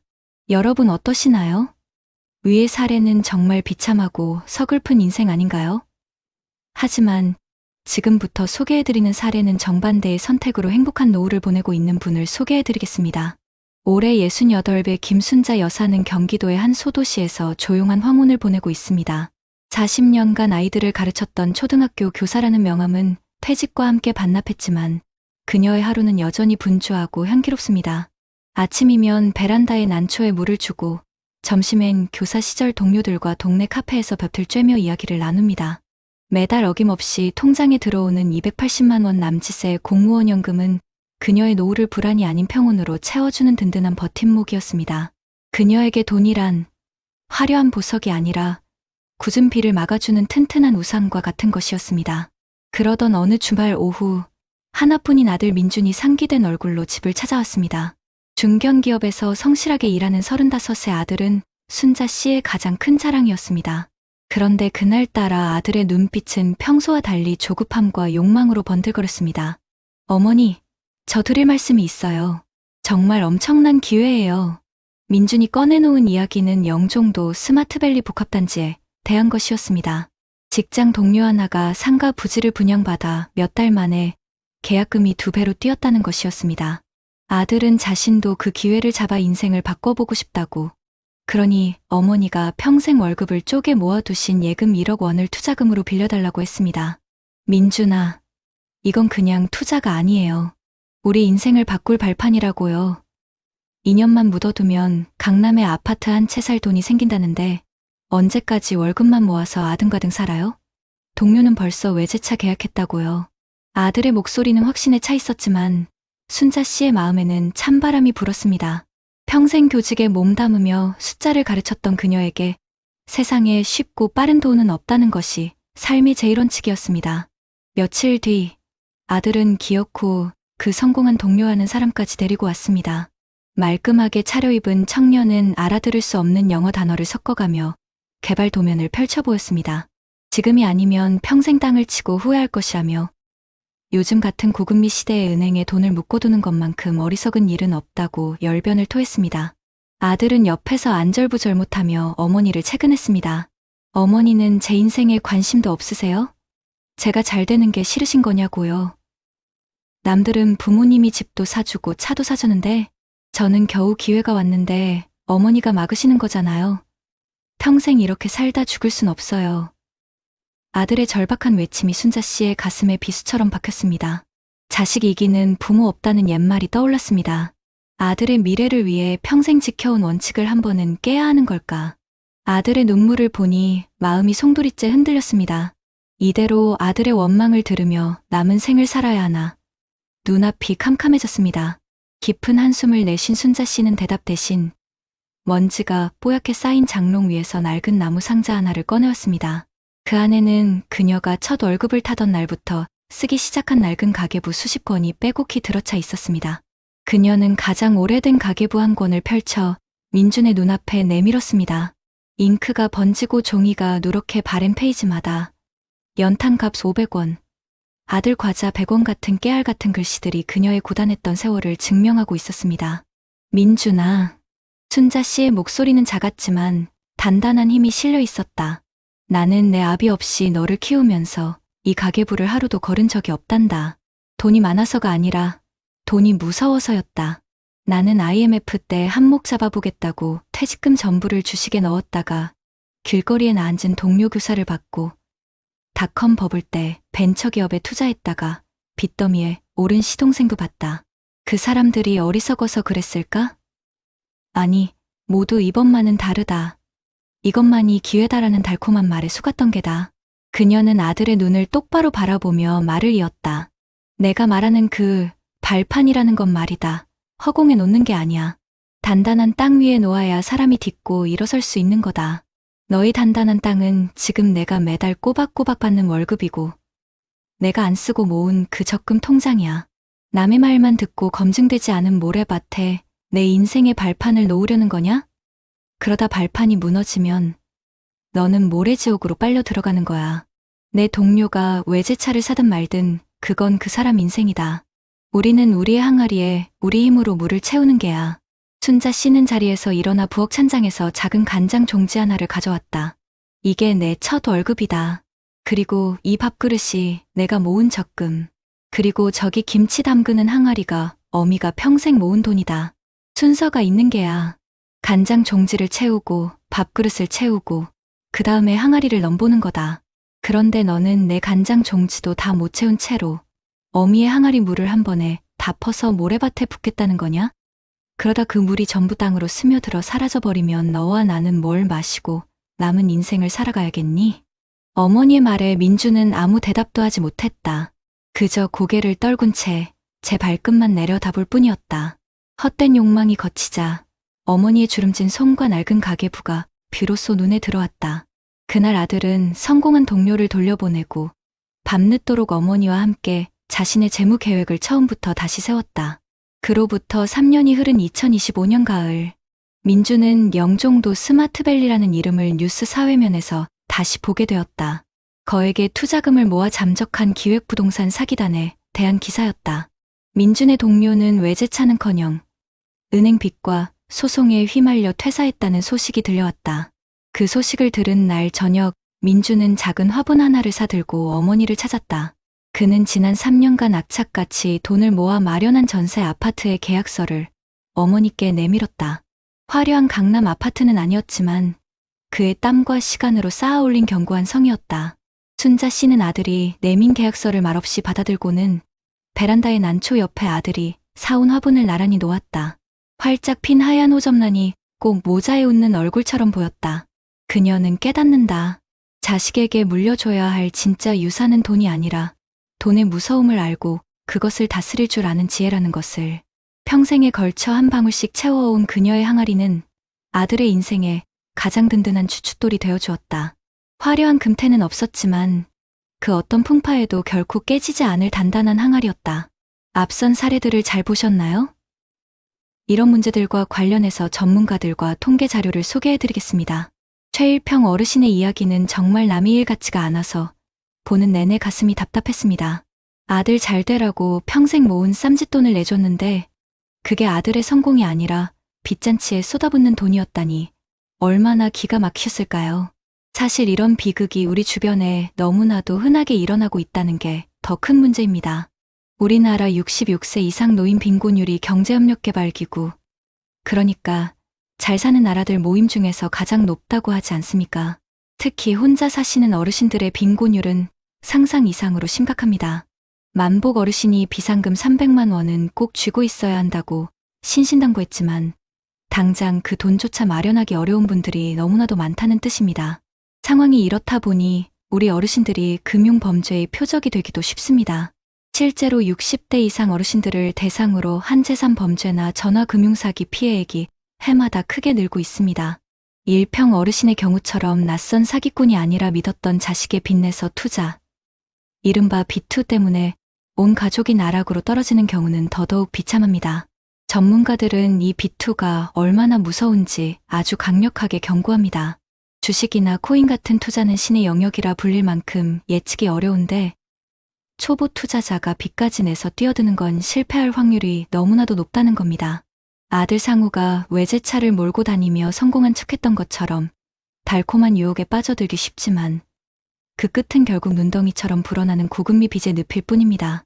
요즘 젊은이들 자녀 키우는데 소득의 4분의 1을 넘게 쓴다고 합니다. 그러다 보니 아이들 때문에 빚을 지는 부모들도 절반이 넘는다고 하니 자식의 경제적 어려움이 결국 부모님의 노후를 위협하는 구조가 되어버린 겁니다. 바로 이때 우리는 김순자 여사님의 지혜를 눈여겨봐야 합니다. 순자 여사님은 아들이 좋은 투자처가 있다며 1억 원을 달라고 했을 때 단칼에 거절했습니다. 세상에 쉽고 빠른 돈은 없다는 평생의 원칙을 지키신 거죠. 그 낡은 가계부가 바로 순자 여사님의 가장 큰 무기였습니다. 전문가들도 순자 여사님이나 만복 어르신이 하신 말씀과 똑같은 조언을 합니다. 노후 자산은 수익률을 높이는 것보다 원금을 잃지 않고 필요할 때 바로 꺼내 쓸 수 있도록 관리하는 게 훨씬 중요하다고 말입니다. 그래서 가진 돈의 일부는 언제든 현금으로 바꿀 수 있게 놔두고 나라에서 주는 국민연금, 회사에서 주는 퇴직연금, 그리고 내가 따로 붙는 개인연금까지 3개의 기둥을 단단히 세워야 한다는 겁니다. 만복 어르신이 이자 23%짜리 빚부터 갚는 게 23%짜리 적금 드는 것보다 더 확실한 돈벌이라고 하셨죠. 이게 바로 정답입니다. 빚이라는 흰개미가 집 기둥을 갉아먹게 내버려 두고 화려한 그림을 걸어봐야 무슨 소용이 있겠습니까? 순자 여사님이 평생에 걸쳐 간장 종지부터 채우고 밥그릇을 채우고 마지막에 항아리를 채우셨던 것처럼 돈 관리에는 반드시 순서가 있습니다. 그 순서를 무시하고 깨진 독에 금태부터 두르려고 하면 최일평 어르신처럼 모든 것을 잃게 되는 겁니다. 결국 부모가 자식에게 물려줘야 할 가장 큰 유산은 돈이 아니라 돈의 무서움을 알고 소중함을 깨닫게 해주는 지혜라는 것을 두 사례가 똑똑히 보여주고 있습니다. 평생 한 방울씩 모아 채운 순자 여사님의 단단한 항아리야말로 어떤 비바람에도 흔들리지 않는 가장 확실한 노후 대비책이라는 점을 꼭 기억하셨으면 좋겠습니다. 그렇다면 앞선 사례들을 해결할 수 있는 방법은 무엇이 있을까요? 먼저 안정적인 노후 소득을 확보하고 빈곤 문제를 해결하는 정책들을 함께 살펴보겠습니다. 최일평 영감님처럼 노후 자금이 고갈되거나 김순자 여사님처럼 연금만으로는 불안감을 느끼는 경우를 막기 위한 방법들이에요. 만 65세 이상 어르신들 가운데 소득 하위 70% 분들에게 매달 생활 안정에 도움을 드리는 기초연금 제도가 있습니다. 2025년 기준으로는 단독 가구에 약 35만 원 정도가 지급되면서 어르신들의 최소한의 생활을 보장해 드리는 거죠. 노인 빈곤 문제를 해결하는데 아주 직접적인 효과를 보이는 정책이랍니다. 그리고 김순자 여사님처럼 자산은 집 한 채에 묶여 있는데 현금이 부족한 이른바 자산 잠김 문제를 해결하는데 주택연금이라는 제도가 정말 유용해요. 이건 가지고 계신 집을 담보로 맡기고 그 집에 계속 살면서 평생 매달 연금을 받는 방식인데요. 공시가격 12억 원 이하의 주택이라면 신청할 수 있고 국가가 지급을 보증하기 때문에 정말 안정적이에요. 부부 중 한 분이라도 만 55세 이상이면 신청 가능하니 부동산은 있지만 현금이 부족한 어르신들께 아주 좋은 해결책이 될 수 있습니다. 또 일하고 싶은 어르신들을 위한 노인 일자리 및 사회활동 지원 사업도 있어요. 공공시설 봉사나 노인, 장애인 돌봄, 지역 환경 개선 같은 다양한 일자리를 통해 월 20만 원에서 70만 원 정도의 추가 소득을 얻으면서 사회활동도 활발하게 하실 수 있답니다. 전문가들은 젊을 때부터 국민연금, 퇴직연금, 그리고 개인연금까지 이른바 3층 연금 구조를 튼튼하게 쌓아 올리는 게 가장 중요하다고 강조해요. 이미 은퇴하신 분들이라면 앞서 말씀드린 주택연금을 적극적으로 활용해서 집에 묶여있는 부동산 자산을 현금 흐름으로 바꾸는, 즉 자산의 유동화 전략이 꼭 필요하다고 조언합니다. 자녀에게 집을 물려주는 것보다 내 노후를 스스로 책임지는 품격 있는 삶을 위해 꼭 고려해 볼 만한 선택이 될 수 있죠. 다음으로 B2 자녀 리스크와 고금리 부채 문제를 어떻게 관리할 수 있을지 이야기해 볼까요? 최일평 영감님의 아들 상우 씨처럼 자녀의 과도한 빚이 부모님의 노후를 위협하는 안타까운 상황도 있고, 또 우리 스스로 고금리 빚의 늪에 빠지는 경우도 있죠. 이럴 때 신용회복위원회 채무조정제도를 활용해 볼 수 있습니다. 빚이 감당하기 어려울 정도로 불어났을 때 법적 절차를 통해 이자를 감면하거나 원금 일부를 탕감해주고 상환 기간을 연장해서 다시 정상적인 경제 생활을 할 수 있도록 돕는 제도예요. 상우 씨의 경우처럼 연 23%에 달하는 높은 이자 부담을 이 제도를 통해 크게 줄일 수 있습니다. 그리고 카드론, 현금 서비스, 사채 같은 고금리 대출을 연 10% 내외의 저금리 정책금융 상품으로 바꿔주는 서민금융진흥원 저금리 대환대출. 예를 들어 햇살론 같은 상품들이 있어요. 이걸 활용하면 매달 나가는 이자 부담을 획기적으로 낮추고 빚이 불어나는 속도를 멈출 수 있습니다. 재무 전문가들은 만복 영감님의 조언처럼 돈을 불리는 모든 재테크의 시작은 바로 고금리 부채를 먼저 갚는 것이라고 입을 모아요. 20% 이자 빚을 갚는 건 위험 부담 없이 20% 수익률을 올리는 것과 같다는 말을 늘 강조하죠. 또 부모님들이 자녀의 재정 문제에 있어서는 아주 명확한 선을 그어야 한다고 조언합니다. 자녀가 성인이라면 스스로의 결정에 책임을 지도록 해야 하고, 밑 빠진 독에 물 붓기처럼 계속 지원하는 건 결국 부모님과 자녀 모두를 힘들게 하는 길이라는 것을 기억해야 해요. 만약 정말 지원이 필요하다면 직접 현금을 주기보다는 채무조정이나 저금리 대환대출 같은 공적인 제도를 활용하도록 정보를 알려주고 안내하는 역할에 그치는 것이 훨씬 현명합니다. 마지막으로 금융사기 예방과 금융이해력을 강화하는 방법들에 대해 알아볼까요? 빔순자 여사님의 아들 민준 씨가 하마터면 당할 뻔했던 기획부동산 사기나 우리가 늘 접하는 보이스피싱 같은 각종 금융 사기로부터 어르신들의 소중한 자산을 지켜야겠죠. 금융감독원에서는 어르신들을 대상으로 금융사기 예방 교육을 꾸준히 실시하고 있고, 사기 수법과 대처 요령이 담긴 홍보물도 배포하고 있어요. 어르신 금융사기 예방, 자녀 사칭 스미싱 대처법 같은 실질적인 정보들도 온라인을 통해 제공하고 있답니다. 그리고 각 지자체에서는 노인복지관이나 주민센터에서 스마트폰 사용법, 모바일 뱅킹, 키오스크 이용법 같은 디지털 금융 환경에 익숙해질 수 있도록 돕는 무료 교육을 활발하게 진행하고 있어요. 이런 교육을 통해 정보 격차를 줄이고 새로운 사기 수법에 대한 대응 능력을 키울 수 있습니다. 경찰청에서도 새로운 사기 수법을 분석해서 언론이나 SNS를 통해 적극적으로 알리고 있고요. 사이버캅 앱 같은 걸 통해서는 스미싱 의심 URL을 탐지하는 서비스도 제공하고 있습니다. 전문가들은 세상에 쉽고 빠르며 수익률이 보장되는 투자는 절대 없다는 순자 여사님의 원칙을 우리 모두가 절대 잊지 말아야 한다고 강조합니다. 특히 원금 보장, 고수익 보장 같은 문구가 들어간 투자 권유는 100% 사기라고 단언해요. 의심스러운 전화나 문자를 받으면 일단 의심하고 바로 끊고 자녀나 금융기관에 확인하는 이 세 가지 원칙을 반드시 지켜야 합니다.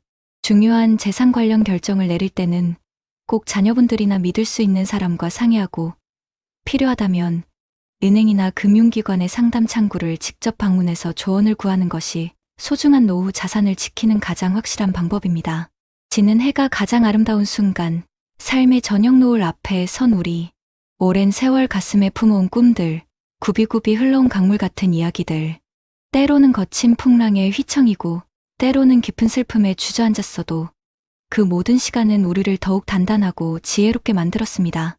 고단했던 어깨의 짐을 잠시 내려놓고 이제는 스스로 빛나는 별이 되어 세상 모든 시름 잊고 평안히 잠들기를, 그리고 다시 환하게 빛나기를.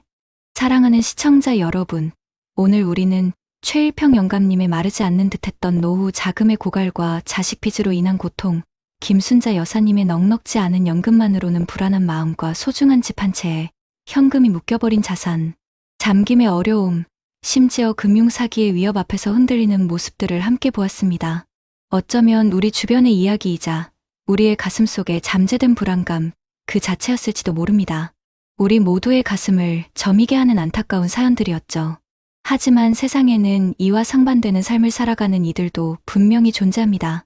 젊은 시절부터 꾸준히 연금의 씨앗을 뿌려 안정적인 노후 소득을 확보하고 필요할 때는 주택연금으로 부동산 자산을 유동화하여 현금 흐름을 만들어내는 지혜를 발휘하며 자녀에게는 사랑으로 울타리를 쳐주되 스스로의 삶을 책임지도록 격려하는 당당한 부모님들, 또한 새로운 디지털 세상 앞에서 기꺼이 배우고 익히며 보이스피싱과 같은 교묘한 사기의 그림자로부터 자신의 삶을 굳건히 지켜내는 용기 있는 어르신들도 계십니다.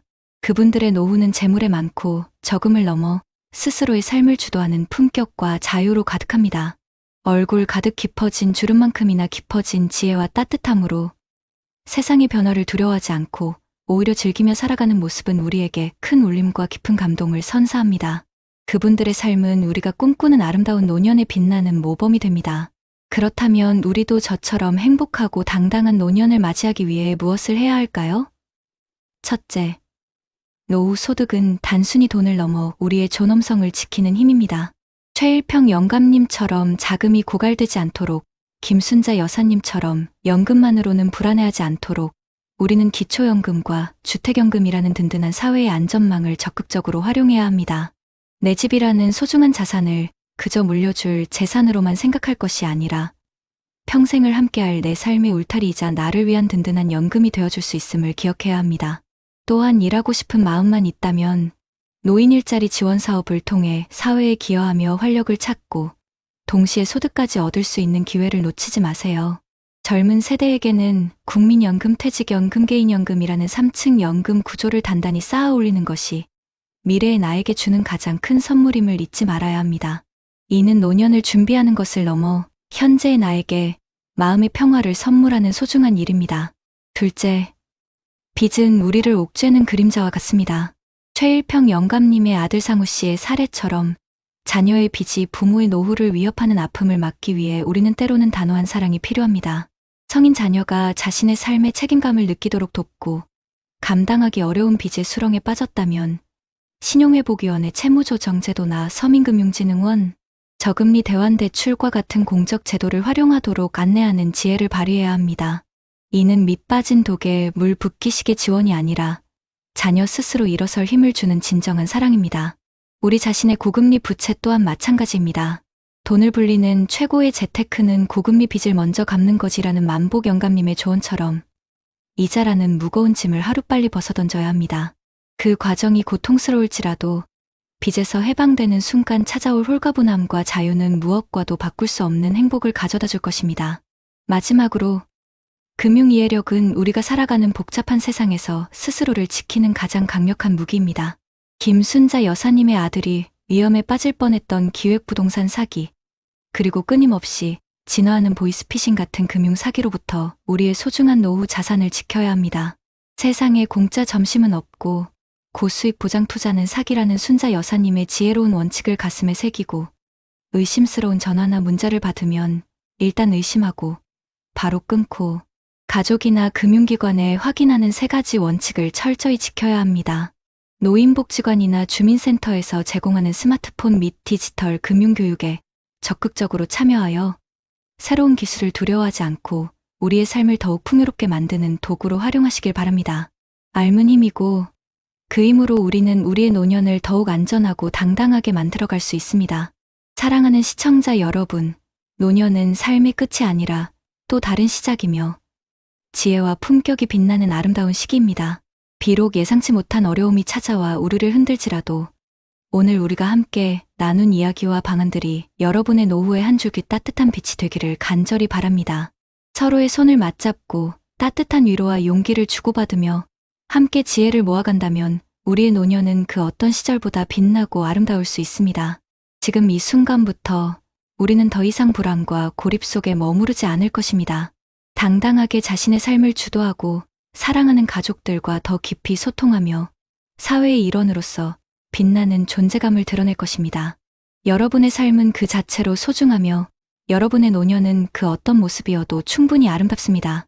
스스로를 사랑하고 스스로를 믿으세요. 저희 유튜브 채널은 앞으로도 여러분의 가장 든든한 동반자가 되어 행복하고 품격 있는 노년을 위한 여정에 항상 함께할 것을 약속드립니다. 감사합니다. 그리고 사랑합니다.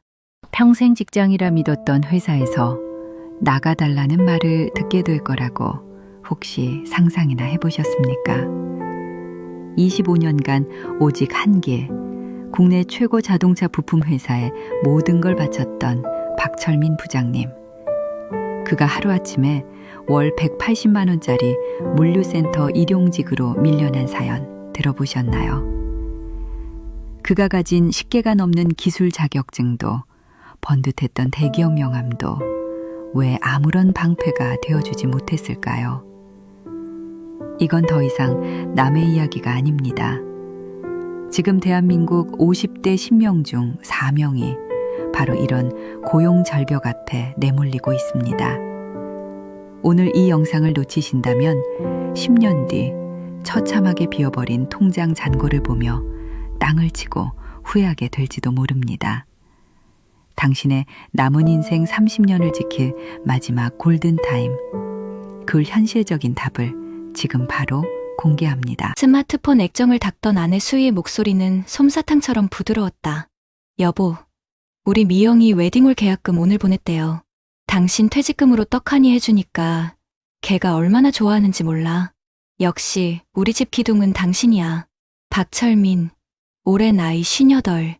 그는 신문을 보는 척하며 아내의 말을 듣고 있었다. 신문지 위로 희미하게 번지는 아내의 미소가 그의 심장을 바늘로 찌르는 듯했다. 기둥. 그 단어는 이제 그에게 너무나도 무겁고 어울리지 않는 갑옷이었다.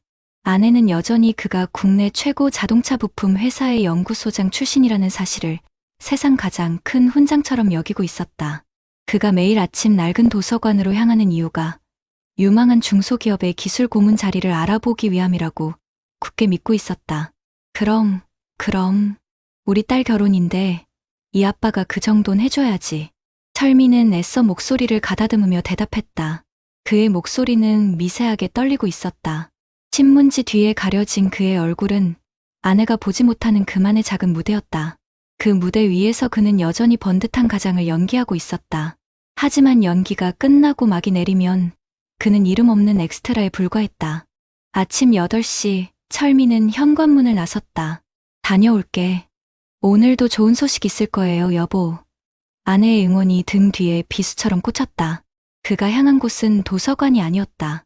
버스를 2번 갈아타고 도착한 곳은 도시 외곽의 거대한 물류센터. 오늘도 무사히라는 낡은 플래카드가 바람에 펄럭이고 있었다. 대한민국 최고의 엔진을 설계하던 그의 손은 이제 컨베이어 벨트를 타고 쏟아지는 택배 상자를 분류하고 있었다. 손목에 붙인 파스가 땀에 젖어 너덜거렸다. 영하의 날씨에도 등줄기엔 식은땀이 흘렀다. 월 180만 원. 이것이 지난 1년간 25년 경력의 대기업 부장이자 10개가 넘는 국가기술 자격증 보유자인 그에게 세상이 매긴 몸값의 전부였다. 점심시간, 차가운 콘크리트 바닥에 주저앉아 빵으로 허기를 채우던 철민의 귓가에 젊은 관리자의 고함이 들려왔다. 아저씨, 거기서 그렇게 앉아있으면 동선 방해돼요. 좀 빨리빨리 움직입시다네. 그는 죄인처럼 고개를 숙이고 꾸역꾸역 빵을 삼켰다. 수십 명의 부하 직원을 호령하던 목소리는 어디로 갔을까? 그의 이름은 이제 박철민 부장님이 아닌 그냥 아저씨였다. 서러움이 목구멍까지 차올랐지만 그는 빵과 함께 삼켜버렸다. 딸의 웨딩홀 계약금을 떠올렸다. 아내의 웃는 얼굴을 떠올렸다. 그는 아직 무너질 수 없었다. 집으로 돌아오는 버스 안. 철민은 창밖으로 스쳐 지나가는 풍경을 멍하니 바라봤다. 화려한 네온사인과 행복해 보이는 사람들의 얼굴이 그와는 다른 세상 이야기처럼 아득했다. 집에 거의 다 도착했을 무렵 주머니 속에서 진동이 울렸다. 발신자는 3년 전 먼저 명예퇴직을 했던 후배 성진이었다. 선배님, 저 성진입니다. 잘 지내시죠? 성진이구나. 그럼 잘 지내지. 자네는 어때? 한때는 같은 팀에서 내연기관의 미래를 설계하던 후배였다. 전기차로 산업이 재편되면서 가장 먼저 회사를 떠나야 했던 비운의 엔지니어. 철민은 왠지 모를 동질감에 마음이 쓰였다. 저는 그냥 이것저것 하고 있습니다. 다름이 아니라 혹시 선배님 요즘 뭐 하시는지 제가 아는 분이 작은 금연공장을 하는데 사람이 필요하다고 해서요. 물론 예전 같진 않지만 철민의 심장이 쿵 하고 내려앉았다. 그의 상황을 모르는 후배의 순수한 호의가 오히려 가슴을 후벼 팠다. 아, 그래? 고맙네. 근데 나 지금 좋은 자리 얘기되는 곳이 있어서 거의 다 됐어. 신경 써줘서 고마워. 거짓말이었다. 입안이 바싹 말라왔다. 자존심이라는 얄팍한 벽 뒤에 숨어 그는 또다시 괜찮은 척 연기를 하고 있었다. 전화를 끊고 난 뒤 철민은 버스 손잡이를 붙잡고 가만히 눈을 감았다. 나는 지금 어디로 가고 있는 걸까? 컴컴한 그의 마음속으로 버스가 끝없이 달려 들어오는 것만 같았다.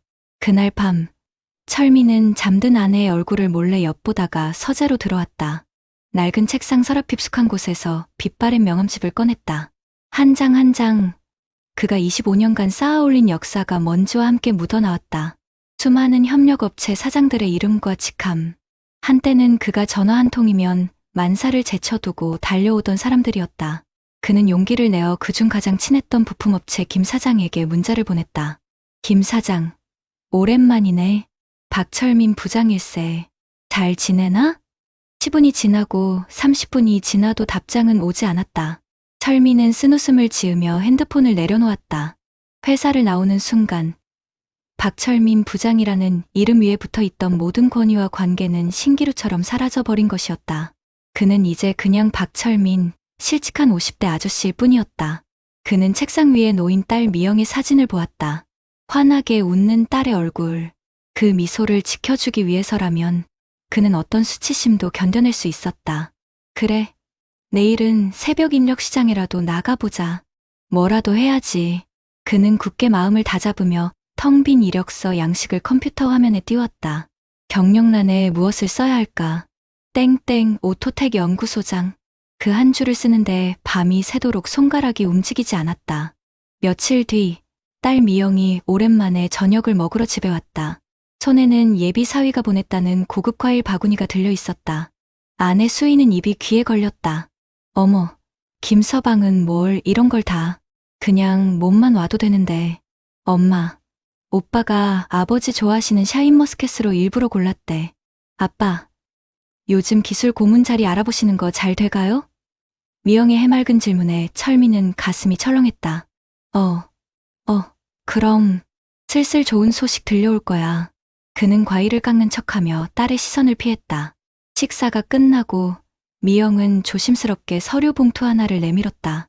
아빠, 이거 예식장 잔금이랑 스드메 비용 견적서인데 아빠 퇴직금에서 해결해 주신다고 했지만 그래도 한번 보시는 게 좋을 것 같아서. 철민은 떨리는 손으로 봉투를 열었다. 눈앞에 찍힌 숫자에 숨이 멎는 것 같았다. 그가 지난 1년간 물류센터에서 뼈 빠지게 번 돈을 모두 합쳐도 턱없이 부족한 금액이었다. 그의 퇴직금은 이미 주식 투자 실패와 생활비로 절반 이상이 녹아 없어진 상태였다. 아내와 딸은 그 사실을 전혀 모르고 있었다. 아, 그래? 아빠가 다 알아서 할게. 걱정하지 마. 그의 이마에 식은땀이 송골송골 맺혔다. 그 모습을 이상하게 여긴 수희가 물었다. 여보, 어디 안 좋아요? 얼굴이 왜 이렇게 창백해요? 아니야, 괜찮아. 그냥 좀 피곤해서. 그날 이후 철민의 거짓말은 눈덩이처럼 불어났다. 그는 물류센터 일을 마치고 밤에는 대리운전까지 시작했다. 하루 서너 시간 쪽잠을 자며 돈을 벌었다. 망가져가는 몸보다 가족을 속이고 있다는 죄책감이 그를 더 괴롭혔다. 그러던 어느 날 새벽 대리운전 콜을 받고 도착한 고급 아파트 주차장에서 그는 운명처럼 그의 전 직장 상무와 마주쳤다. 만취한 상무는 그를 알아보지 못했다. 어이, 대리, 운전 좀 살살해. 내가 누군지 알아? 뒷좌석에서 들려오는 거만한 목소리. 한때는 깍듯이 박 부장님이라 부르며 따르던 사람이었다. 철민은 백미러로 비친 상무의 얼굴을 보며 입술을 깨물었다. 목적지에 도착하자 상무는 지갑에서 꼬깃꼬깃한 10,000원짜리 몇 장을 던지듯 건넸다. 잔돈은 됐수다. 그 순간 차 안 조명등에 철민의 얼굴이 드러났다. 박 부장님? 상무의 눈이 커졌다. 철민은 아무 말도 할 수 없었다. 세상이 무너지는 듯한 수치심과 절망감. 그는 도망치듯 차에서 내려 어둠 속으로 사라졌다. 그날 밤, 그는 처음으로 집에 들어가지 않았다. 텅 빈 놀이터 벤치에 앉아 밤을 지새웠다. 그의 손에는 18개의 자격증 수첩이 들려 있었다. 지게차, 전기기능사, 용접기능사 혹시나 도움이 될까 싶어 퇴직 후 미친 듯이 땄던 자격증들이었다. 하지만 이 종이 쪼가리들은 그의 처절한 현실 앞에서 아무런 방패도 되어주지 못했다. 그의 눈에서 뜨거운 눈물이 흘러내렸다. 25년의 세월이, 그의 청춘이, 그의 자부심이 한 방울의 눈물 속에 담겨 차가운 아스팔트 위로 떨어져 내렸다. 다음 날 아침, 철민이 뜬 눈으로 밤을 새우고 집으로 돌아왔을 때 거실에는 아내 수희가 뜬금없이 그의 겨울 작업복을 꺼내놓고 먼지를 털고 있었다. 철민은 심장이 멎는 듯했다. 여보. 그건 왜? 수희는 뒤돌아보지 않고 묵묵히 옷의 먼지를 털어낼 뿐이었다. 한참의 침묵 끝에 그녀가 조용히 입을 열었다. 어제 당신 책상 정리하다가 봤어요. 그녀의 손에는 낡고 해진 그의 근무 일지가 들려 있었다. 물류센터에서 받은 날짜와 시간, 그리고 그날 번 일당이 빼곡히 적힌 그의 처절한 기록이었다. 그 옆에는 은행에서 온 대출 상환 독촉장도 놓여 있었다. 언제부터였어요? 수희의 목소리는 분노나 원망이 아니었다. 너무나도 깊은 슬픔이 담겨 있어 차라리 비명처럼 들렸다. 철민은 무릎을 꿇었다. 더 이상 어떤 거짓말도, 어떤 변명도 할 수 없었다. 미안해 여보, 정말 미안해. 그의 어깨가 가늘게 떨리기 시작했다. 58가장의 통곡이 거실을 가득 메웠다. 그는 지난 1년간 겪었던 모든 서름과 고통을 토해냈다. 답장 없는 이력서들, 아저씨라고 불리던 순간들, 후배의 동정을 거절해야 했던 비참함, 그리고 전 상사 앞에서 느꼈던 굴욕감까지 모든 것을 쏟아냈다. 수희는 말없이 그의 곁으로 다가가 그의 등을 가만히 쓸어주었다. 그녀의 눈에서도 눈물이 쉴 새 없이 흘러내렸다. 남편의 망가진 자존심이, 그가 혼자 짊어졌을 고통의 무게가 그녀의 심장을 아리게 했다. 한참을 울던 철민이 고개를 들고 아내의 눈을 바라보며 갈라진 목소리로 말했다. 이 손으로 당신이랑 미영이 평생 지켜주겠다고 약속했으니까 아직은 그 약속 지키고 있는 아빠, 남편이고 싶었어. 그의 거칠고 상처투성이인 손, 한때는 대한민국 최고의 엔진을 설계하던 그 자랑스럽던 손이었다. 수희는 그 손을 두 손으로 따뜻하게 감쌌다. 그리고 남편의 눈을 보며 단호하지만 따뜻한 목소리로 말했다. 여보, 당신 손이 지켜준 건 돈이나 명예가 아니었어요. 바로 우리 가족, 나하고 미영이었지. 당신은 단 한순간도 그 약속을 어긴 적 없어요. 최고의 남편이었고 최고의 아빠였어. 앞으로도 그럴 거고. 그때 방문이 조용히 열리고 딸 미영이 눈이 퉁퉁 부은 채로 걸어 나왔다. 그녀는 모든 것을 듣고 있었다. 미영은 말없이 아빠와 엄마를 끌어안았다. 아빠, 나 그런 비싼 결혼식 필요 없어. 세상에서 제일 멋진 우리 아빠 손잡고 들어가는 거면 그걸로 충분해. 세 사람은 한참을 부둥켜 안고 울었다. 집안을 가득 채웠던 무거운 거짓과 침묵의 벽이 마침내 눈물과 함께 허물어지고 있었다.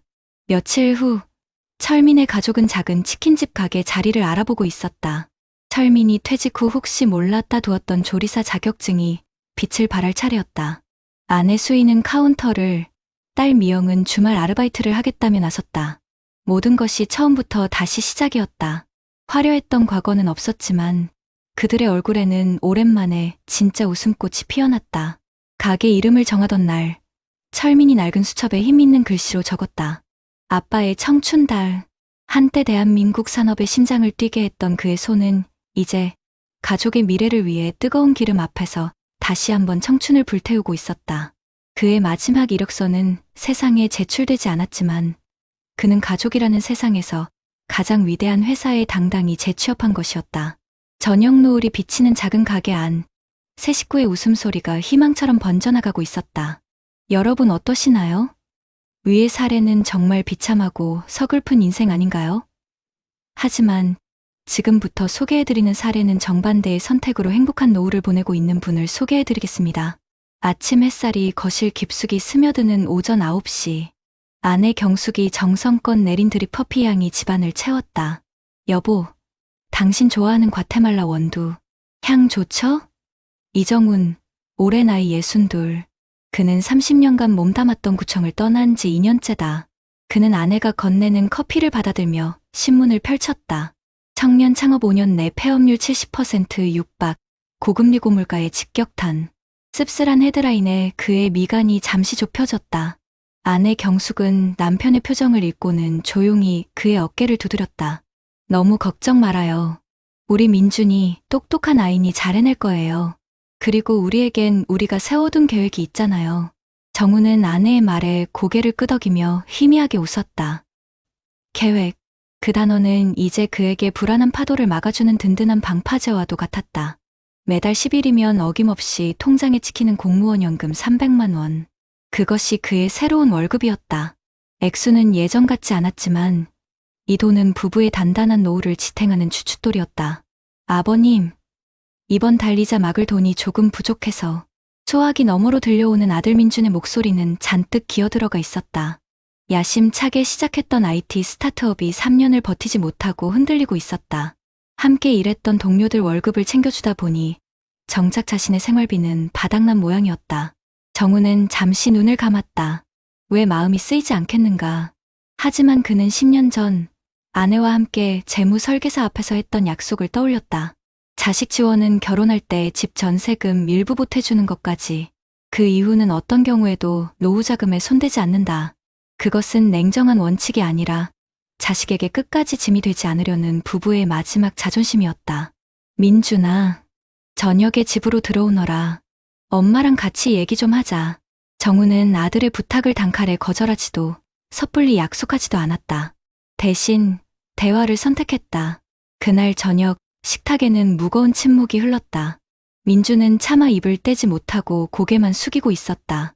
경숙은 아들의 마른 어깨를 보며 안쓰러운 표정을 지었지만 남편의 결정에 모든 것을 맡기기로 했다. 정우는 말없이 서재에서 낡은 가계부와 통장들을 들고 나왔다. 그리고 아들 앞에 펼쳐 보였다. 거기엔 부부의 한 달 수입 300만 원과 각종 공과금, 보험료, 병원비, 생활비 등이 한눈에 보기 쉽게 정리되어 있었다. 보이는 그대로다. 이게 우리 둘의 한 달 살림이야. 여기서 내 사업 자금을 대주는 건 불가능하단 거 너도 알 거다.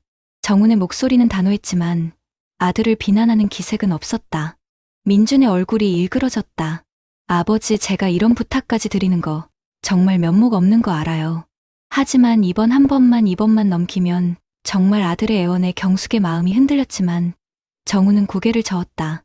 민준아, 무너진 독에 흙 한 줌 던져 넣는다고 막아지는 게 아니야. 지금 내게 필요한 건 밑 빠진 독에 물 붓기가 아니라 그 독을 잠시 내려놓을 용기다. 그는 아들의 눈을 똑바로 보며 말했다. 사업은 정리하거라. 실패는 부끄러운 게 아니다. 경험이다.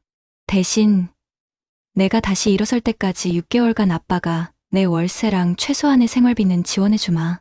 그게 내가 해줄 수 있는 최선이고 우리 노후를 지키면서 너를 도울 수 있는 유일한 방법이다. 아들의 눈에서 굵은 눈물이 툭 떨어졌다. 원망과 서러움이 아닌 아버지의 현실적인 사랑과 깊은 뜻을 이해한 눈물이었다. 그는 그제야 아버지가 단순히 돈을 아끼는 것이 아니라 가족 전체가 함께 무너지지 않을 길을 선택했음을 깨달았다. 그날 밤, 부자는 오랜만에 어깨를 나란히 하고 집 앞 공원을 걸었다. 아버지, 죄송해요. 그리고 감사해요. 됐다. 사내 자식이 넘어져 봤으니 이제 일어설 일만 남았지. 내 나이엔 그게 약이다. 아버지의 투박한 위로에 아들은 다시 한번 울컥했다. 자존심 때문에 친구에게도 말 못했던 속내를 털어놓으며 민주는 오랜만에 어린아이가 된 기분이었다. 몇 달 뒤 정우는 구청에서 퇴직 공무원들을 대상으로 모집한 어르신 스마트폰 활용 교육 강사로 위촉되었다. 일주일에 2번, 3시간씩 동네 어르신들에게 스마트폰 사용법을 알려주고 월 50만 원의 활동비를 받았다. 구청장 시절의 권위도 과장님이라는 직함도 없었다. 그는 그저 이정훈 선생님이었다. 하지만 그는 지금의 삶이 더없이 만족스러웠다. 선생님 덕분에 이제 손주랑 영상통화도 할 수 있게 됐어. 고마워요. 정말. 서툰 손으로 메시지를 보내고 환하게 웃는 할머니의 얼굴에서 그는 돈으로 살 수 없는 큰 보람을 느꼈다.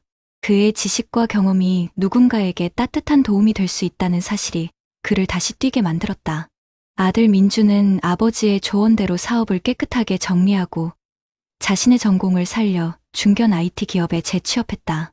예전처럼 대표님 소리는 못 들어도 꼬박꼬박 월급이 나오는 안정된 삶에 감사하며 하루하루를 성실하게 살아갔다.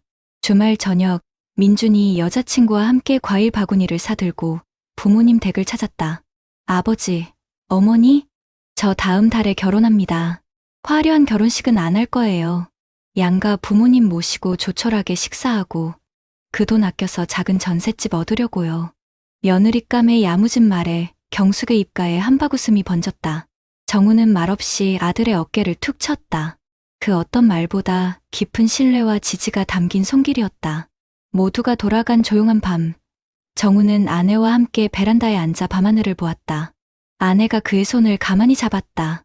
30년간 서류와 씨름하느라 굽던 손은 투박해졌지만 경숙에게는 세상에서 가장 믿음직한 손이었다. 여보, 당신 덕분이에요.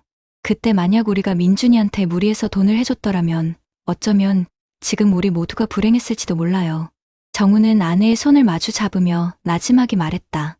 우리가 지켜낸 건 돈 몇 푼이 아니야. 우리 부부의 남은 인생, 그리고 아들 녀석이 스스로 일어설 기회를 지켜낸 거지. 진짜 가장은 돈으로 성을 쌓는 사람이 아니라 어떤 비바람에도 무너지지 않을 단단한 울타리를 만드는 사람이니까. 그의 손은 한때 수많은 결제 서류에 사인을 하던 손이었지만 이제는 아내의 손을 잡고 작은 텃밭을 가꾸고 누군가에게 배움의 기쁨을 나눠주는 더 따뜻하고 값진 손이 되어 있었다. 이튿날 정훈의 통장에는 구청에서 보낸 어르신 정보와 교육 강사 활동비 50만 원이 입금되었다. 그의 인생 두 번째 월급이었다. 그는 그 돈으로 아내와 함께 가을 단풍을 보러 갈 기차표를 예매했다. 화려하진 않지만 하루하루가 충만하고 평온했다. 금으로 지은 성은 아니었지만 부부가 평생에 걸쳐 정직한 땀으로 한 장 한 장 쌓아 올린 벽돌집은 그 어떤 태풍에도 끄떡없을 만큼 견고했다. 저 멀리 도시의 야경이 별처럼 빛나는 밤, 부부의 웃음소리가 따뜻한 커피 향처럼 조용히 퍼져나가고 있었다. 앞선 사례들을 잘 보셨나요? 이런 문제들과 관련해서 전문가들과 통계 자료를 소개해드리겠습니다. 지금 대한민국 60세 이상 어르신들 중에서 일하시는 분들, 그 수가 50대 취업자 수를 넘어섰다는 사실 알고 계셨습니까? 언뜻 들으면 참 좋은 소식 같죠? 다들 정정하게 경제활동을 하고 계시구나 싶고요. 하지만 그 속을 들여다보면 마음이 참 무거워집니다. 대부분이 저임금에 언제 그만두게 될지 모르는 임시직이기 때문입니다. 통계를 보면요. 우리가 평생 직장이라 믿었던 곳에서 나오는 나이가 평균 52.9세라고 합니다. 50도 채 되기 전에 주된 일자리에서 밀려나는 겁니다. 그 후로는 소득 공백이 길고 짙게 드리워지죠. 오죽하면 경제협력개발기구, 그러니까 잘 사는 나라들 모임에서 우리나라 노인 빈곤율이 최고 수준이라고 하겠습니까? 2022년 기준으로 66세 이상 인구의 39.8%, 거의 10분 중 4분이 빈곤 상태라는 겁니다. 국민연금이라도 든든하면 좋겠지만 한 달 평균 수령액이 82만 원 수준이니 이걸로 품위 있는 노후를 보내기란 사실상 불가능에 가깝습니다. 물론 자산이 없는 건 아닙니다. 평생 모은 재산이 집 한 채에 묶여 있어 당장 쓸 수 있는 현금이 부족한 게 문제죠. 여기에 자식들 뒷바라지하느라 본인 노후 자금을 희생하는 샌드위치 세대의 비극이 더해집니다. 전문가들은 입을 모아 경고합니다. 무리하게 자녀를 지원하다가는 부모의 노후가 통째로 파산할 수 있다고요. 오늘 보신 첫 번째 이야기, 내 아버지의 마지막 이력서 속 박철민 가장의 모습이 바로 이 암울한 현실의 축소판입니다. 58배 나이에 퇴직해서 월 180만 원을 벌기 위해 물류센터에서 땀 흘리는 모습. 이게 바로 평균 퇴직 연령 52.9세, 재취업 시 평균 37.3% 임금이 깎이는 우리 중장년들의 현실과 정확히 일치합니다. 대기업 연구소장까지 지낸 화려한 경력이 무색하게 육체노동에 내몰리는 건 그만큼 나이 든 사람에게 양질의 일자리가 주어지지 않는다는 뼈아픈 증거이기도 하고요. 가족에게 차마 사실을 털어놓지 못하고 혼자 끙끙 앓는 모습은 어떻습니까? 가장이라는 이름의 무게에 짓눌려 사회적으로 고립되고 우울감에 시달리는 수많은 아버지들의 모습을 대변하고 있습니다. 특히 자녀 결혼 자금을 마련하려고 무리하다가 결국 후배의 도움마저 자존심 때문에 거절하는 장면은 전문가들이 그토록 경고하는 자녀 부양으로 인한 노후 파산이 어떻게 시작되는지를 생생하게 보여줍니다. 자식을 향한 끝없는 헌신이 결국 부모와 자식 모두를 불행하게 만들 수 있다는 전문가들의 지적이 가슴을 후벼 파는 대목이죠. 이 이야기는 단순히 한 개인의 불행을 넘어 우리 사회가 함께 고민하고 풀어야 할 숙제를 던져주고 있습니다. 반면에 두 번째 이야기, 내 남편의 두 번째 월급날에 나온 이정훈 씨 부부는 우리에게 또 다른 길을 보여줍니다. 계획을 세우고 보람을 찾으며 활기찬 노후를 보내는 액티브 시니어의 좋은 본보기죠.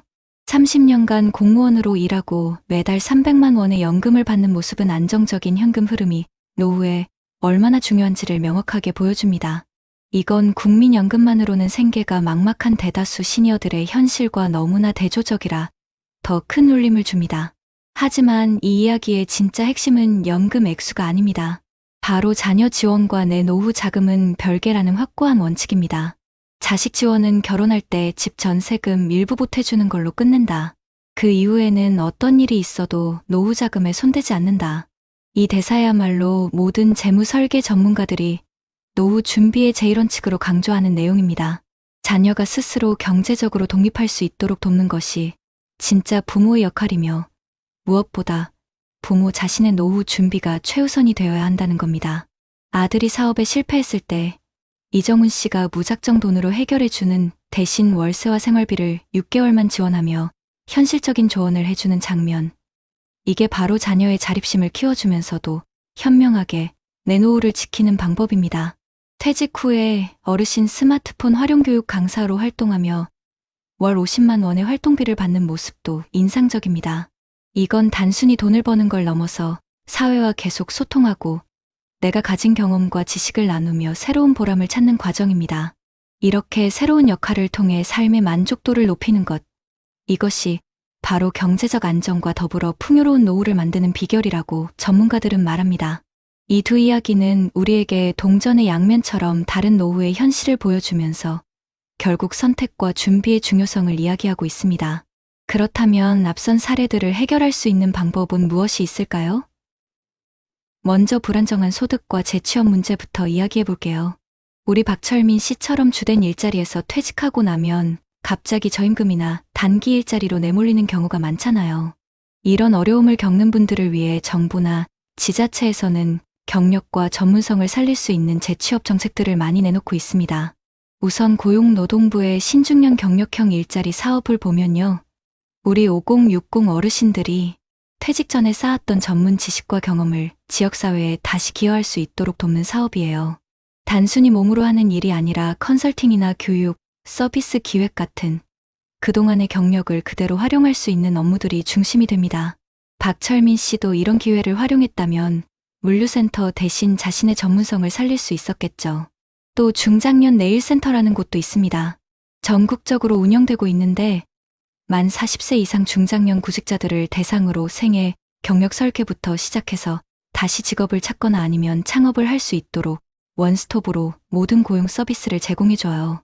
만약 박철민 씨가 물류센터로 바로 가기 전에 이곳을 먼저 찾아봤더라면 분명 다른 선택을 할 수 있었을 거예요.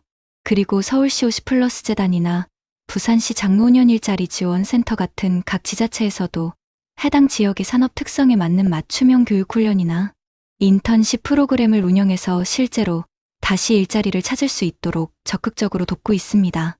전문가들은요, 퇴직하고 나면 아무래도 심리적으로 위축돼서 과거의 경력을 아예 포기하고 바로 단순 육체노동으로 뛰어드는 분들이 많다고 해요. 하지만 정부의 이런 지원 제도를 적극적으로 활용해서 내 경력을 다시 한번 돌아보고 요즘 시대에 맞는 기술이나 직업 훈련을 받는다면 충분히 다시 좋은 일자리를 찾을 수 있다고 조언합니다. 물론 눈높이를 현실적으로 조절하는 건 필요하지만 그렇다고 해서 스스로의 가치를 너무 낮출 필요는 없다고 강조하셨어요. 다음으로 노후 자금 고갈이나 자녀 지원 문제에 대해서도 이야기해봐야 할 것 같아요. 박철민 씨 가정이 어려움을 겪었던 가장 큰 이유 중 하나가 바로 자녀, 결혼 자금 지원 등으로 노후 자금이 소진된 거였죠. 반면에 이정훈 씨 부부처럼 명확한 원칙을 세우는 게 정말 중요한데요. 이를 뒷받침할 제도적인 장치들도 마련되어 있습니다. 한국주택금융공사의 주택연금이 대표적인데요. 가지고 계신 주택을 담보로 맡기고 돌아가실 때까지 또는 일정 기간 동안 매달 연금처럼 생활비를 받는 제도예요. 부동산에 자산이 많이 묶여있는 우리나라 어르신들에게는 안정적인 현금 흐름을 확보할 수 있는 아주 현실적인 대안이 됩니다. 자녀에게 집을 물려주는 대신 나 자신을 위해 연금처럼 활용해서 독립적인 노후를 꾸릴 수 있는 거죠. 또 국민연금공단에서는 노후 준비 서비스를 제공하고 있어요. 이건 재무 설계는 물론이고 건강관리, 여가활동, 대인관계 등 노후 생활 전반에 대한 종합적인 상담과 교육을 무료로 받아볼 수 있는 서비스입니다. 이걸 통해서 내가 자녀를 어디까지 도와주는 게 적당할지, 그리고 나의 노후에는 얼마만큼의 자금이 필요할지에 대한 객관적인 진단을 받아볼 수 있는 거죠. 재무 설계 전문가들은요, 자녀에게 줄 수 있는 가장 좋은 유산은 부모님이 스스로의 노후를 책임져서 자녀에게 짐이 되지 않는 거라고 힘주어 말합니다. 내리사랑이라는 이름으로 노후 자금을 자녀에게 무한정 지원하는 건 부모님은 물론이고 자녀들까지도 불행하게 만들 수 있는 재정적 학대가 될 수 있다고까지 말씀하세요. 그래서 언제까지, 얼마나 지원할지 명확한 원칙을 세우고 가족 모두가 그걸 공유하는 게 필수적이라고 조언합니다. 마지막으로 사회적 고립감과 심리적인 위축감을 극복하는 방법에 대해서도 알아볼게요. 퇴직 후에 느끼는 사회적인 단절감이나 우울감은 박철민 씨를 정말 힘든 상황으로 몰아넣었던 또 다른 원인이었죠. 이정훈 씨처럼 새로운 사회적 역할을 찾고 여러 사람과 관계를 맺는 것이 건강한 노후의 핵심입니다. 보건복지부의 노인 사회활동 지원 사업을 활용해보세요. 어르신 스마트폰 활용 교육 강사처럼 지역사회에 공익적으로 기여할 수 있는 다양한 활동들을 지원해주고요. 한 달에 20만 원에서 70만 원 정도의 활동비도 받을 수 있어서 사회 참여를 통해 삶의 활력과 보람을 되찾을 수 있도록 도와줍니다. 또 각 지자체에서 운영하는 노인복지관이나 평생학습관도 적극적으로 이용하시면 좋아요. 저렴한 비용으로 취미생활이나 교양, 건강, 외국어 등 정말 다양한 프로그램들을 제공해서 새로운 것을 배우고 비슷한 연령대의 친구들을 사귈 수 있는 좋은 기회가 됩니다. 혹시 우울증이나 스트레스 같은 심리적인 어려움을 겪고 계시다면 전국 시군구에 있는 정신건강복지센터나 심리상담 지원 프로그램을 찾아보세요. 전문적인 상담을 무료나 아주 저렴한 비용으로 받아볼 수 있습니다. 노년학 전문가들은 퇴직을 끝이 아니라 새로운 역할을 찾아가는 전환기라고 말합니다. 과거의 직함이나 지위를 내려놓고 비록 소소하더라도 다른 사람들과 교류하고 사회에 조금이라도 기여할 수 있는 활동에 참여하는 것이 정신건강에 정말 중요하다고 강조해요. 특히 우리 남성 어르신들은 감정 표현에 서툴러서 혼자 고립되기 쉬운 경우가 많으니까 의식적으로라도 지역 공동체나 동호회 활동에 참여하려는 노력이 필요하다고 조언합니다. 이처럼 우리는 안정적이고 활기찬 노후를 위해 스스로 준비하고 또 국가와 사회의 다양한 지원 제도를 적극적으로 활용하는 지혜가 필요합니다. 삶의 황혼, 어찌 서글픈 뿐이랴 지나온 길 위엔 수많은 별들이 반짝이고 다가올 내일엔 또 다른 태양이 떠오르나니 주름진 얼굴엔 지혜의 깊은 강물 흐르고 휘어진 어깨 위엔 세월의 무게가 아닌 삶을 껴안은 따뜻한 용기가 앉아있네. 젊음의 열정은 고요한 성숙으로 변하고 빠르게 뛰던 심장은 잔잔한 평화로 채워지네. 이 길의 끝에서 우리는 무엇을 찾을까? 서러움 대신 희망을, 후회 대신 감사를 찬란하게 빛날 마지막 페이지를 위해 지금 다시 설레는 마음으로 걸어가리. 사랑하는 시청자 여러분, 오늘 우리는 박철민 씨의 가슴 아픈 이야기와 이정훈 씨 부부의 현명한 선택을 통해 5년의 삶이 얼마나 다양한 모습으로 펼쳐질 수 있는지 깊이 생각해 보았습니다. 박철민 씨가 겪었던 불안정한 소득과 재취업의 어려움, 자녀 지원으로 인한 노후 자금 고갈, 그리고 사회적 고립감으로 인한 깊은 우울감은 어쩌면 우리 모두가 겪을 수도 있는 현실의 그림자였습니다. 그의 이야기는 우리에게 노년의 삶을 준비하는 것이 얼마나 중요한지, 그리고 예상치 못한 어려움이 닥쳤을 때 홀로 감당하는 것이 얼마나 힘겨운 일인지를 여실히 보여주었습니다. 하지만 이정훈 씨 부부처럼 명확한 원칙을 세워 독립적인 노후를 설계하고 끊임없이 새로운 사회적 역할을 찾아 활기찬 삶을 살아가는 모습 또한 보았습니다. 이 두 분의 이야기가 극명하게 대비되는 것은 같은 시간 속에서 노후라는 길을 걷더라도 우리가 어떤 선택을 하고 어떤 노력을 기울이느냐에 따라 전혀 다른 풍경이 펼쳐질 수 있다는 것을 깨닫게 합니다. 노년은 그저 세월의 흐름에 몸을 맡기는 시기가 아니라 우리의 의지와 노력으로 새로운 삶의 의미를 찾아가는 인생 2막이라는 사실을 말이죠. 우리는 이미 박철민 씨와 같은 상황을 해결할 수 있는 다양한 방안들을 함께 살펴보았습니다. 더 이상 나는 늙었으니 어쩔 수 없다는 생각에 머물러 있지 않으셔도 됩니다. 신중년 경력형 일자리 사업과 중장년 네일센터는 여러분의 풍부한 경력과 지혜를 다시 세상에 펼칠 기회를 제공하며 주택연금과 국민연금공단의 노후 준비 서비스는 자녀에게 짐이 되지 않고 스스로의 삶을 당당하게 꾸려나갈 재정적 지혜와 안정감을 선물할 것입니다. 또한 노인 사회활동 지원사업과 지역사회의 노인복지관, 평생학습관은 외로움을 걷어내고 새로운 친구를 만나며 삶의 활력을 되찾는 아름다운 만남의 장이 되어줄 것입니다. 혹시 마음에 깊은 그림자가 드리워진 분이 계시다면 가까운 정신건강복지센터의 문을 두드리는 용기를 내어주세요. 그곳에서 여러분은 따뜻한 위로와 전문적인 도움을 받을 수 있을 것입니다. 사랑하는 시청자 여러분, 우리는 모두 과거를 살아왔고 현재를 살아가며 미래를 향해 나아갑니다. 여러분의 삶은 그 자체로 한 편의 드라마이며 그 안에는 누구도 따라할 수 없는 소중한 가치와 이야기가 담겨 있습니다. 이 아름다운 인생의 황혼을 후회와 슬픔으로 채우기보다는 희망과 용기로 가득 채워나가시기를 진심으로 바랍니다. 때로는 작은 용기 하나가, 때로는 손 내미는 따뜻한 손길 하나가 여러분의 노후를 완전히 다른 방향으로 이끌어갈 수 있습니다. 나는 아무것도 할 수 없어 라고 생각하는 대신 나는 무엇을 할 수 있을까? 라고 질문해 보세요. 너무 늦었어 라고 포기하는 대신 지금부터 시작하면 어떨까? 라고 스스로에게 기회를 주세요. 당신의 작은 변화가 당신의 가족에게 그리고 우리 사회에 긍정적인 파동을 일으킬 것입니다. 여러분, 노년은 결코 끝이 아닙니다. 그것은 삶의 가장 깊은 지혜와 따뜻한 마음으로 세상을 감싸 안는 축복의 시간입니다. 박철민 씨가 겪었던 고통은 우리 모두에게 경고등이 되어 주었지만 이정훈 씨 부부처럼 밝게 빛나는 노년은 우리 모두가 꿈꿀 수 있는 아름다운 미래입니다. 그 미래를 향해 지금 바로 한 걸음 내디드세요. 스스로를 아끼고 사랑하며 적극적으로 삶에 참여하는 용기를 가진다면 여러분의 노후는 분명 감동과 행복으로 가득 찬 아름다운 이야기가 될 것입니다. 오늘 흘리는 눈물은 아픔의 눈물이 아니라 지나온 삶에 대한 깊은 이해와 다가올 빛나는 노년에 대한 가슴 벅찬 기대감의 눈물이기를 바랍니다. 저희 채널은 언제나 여러분의 아름다운 노후를 응원하며 함께 걸어가겠습니다. 여러분의 삶이 마지막 순간까지 찬란하게 빛나기를 진심으로 기원합니다. 감사합니다.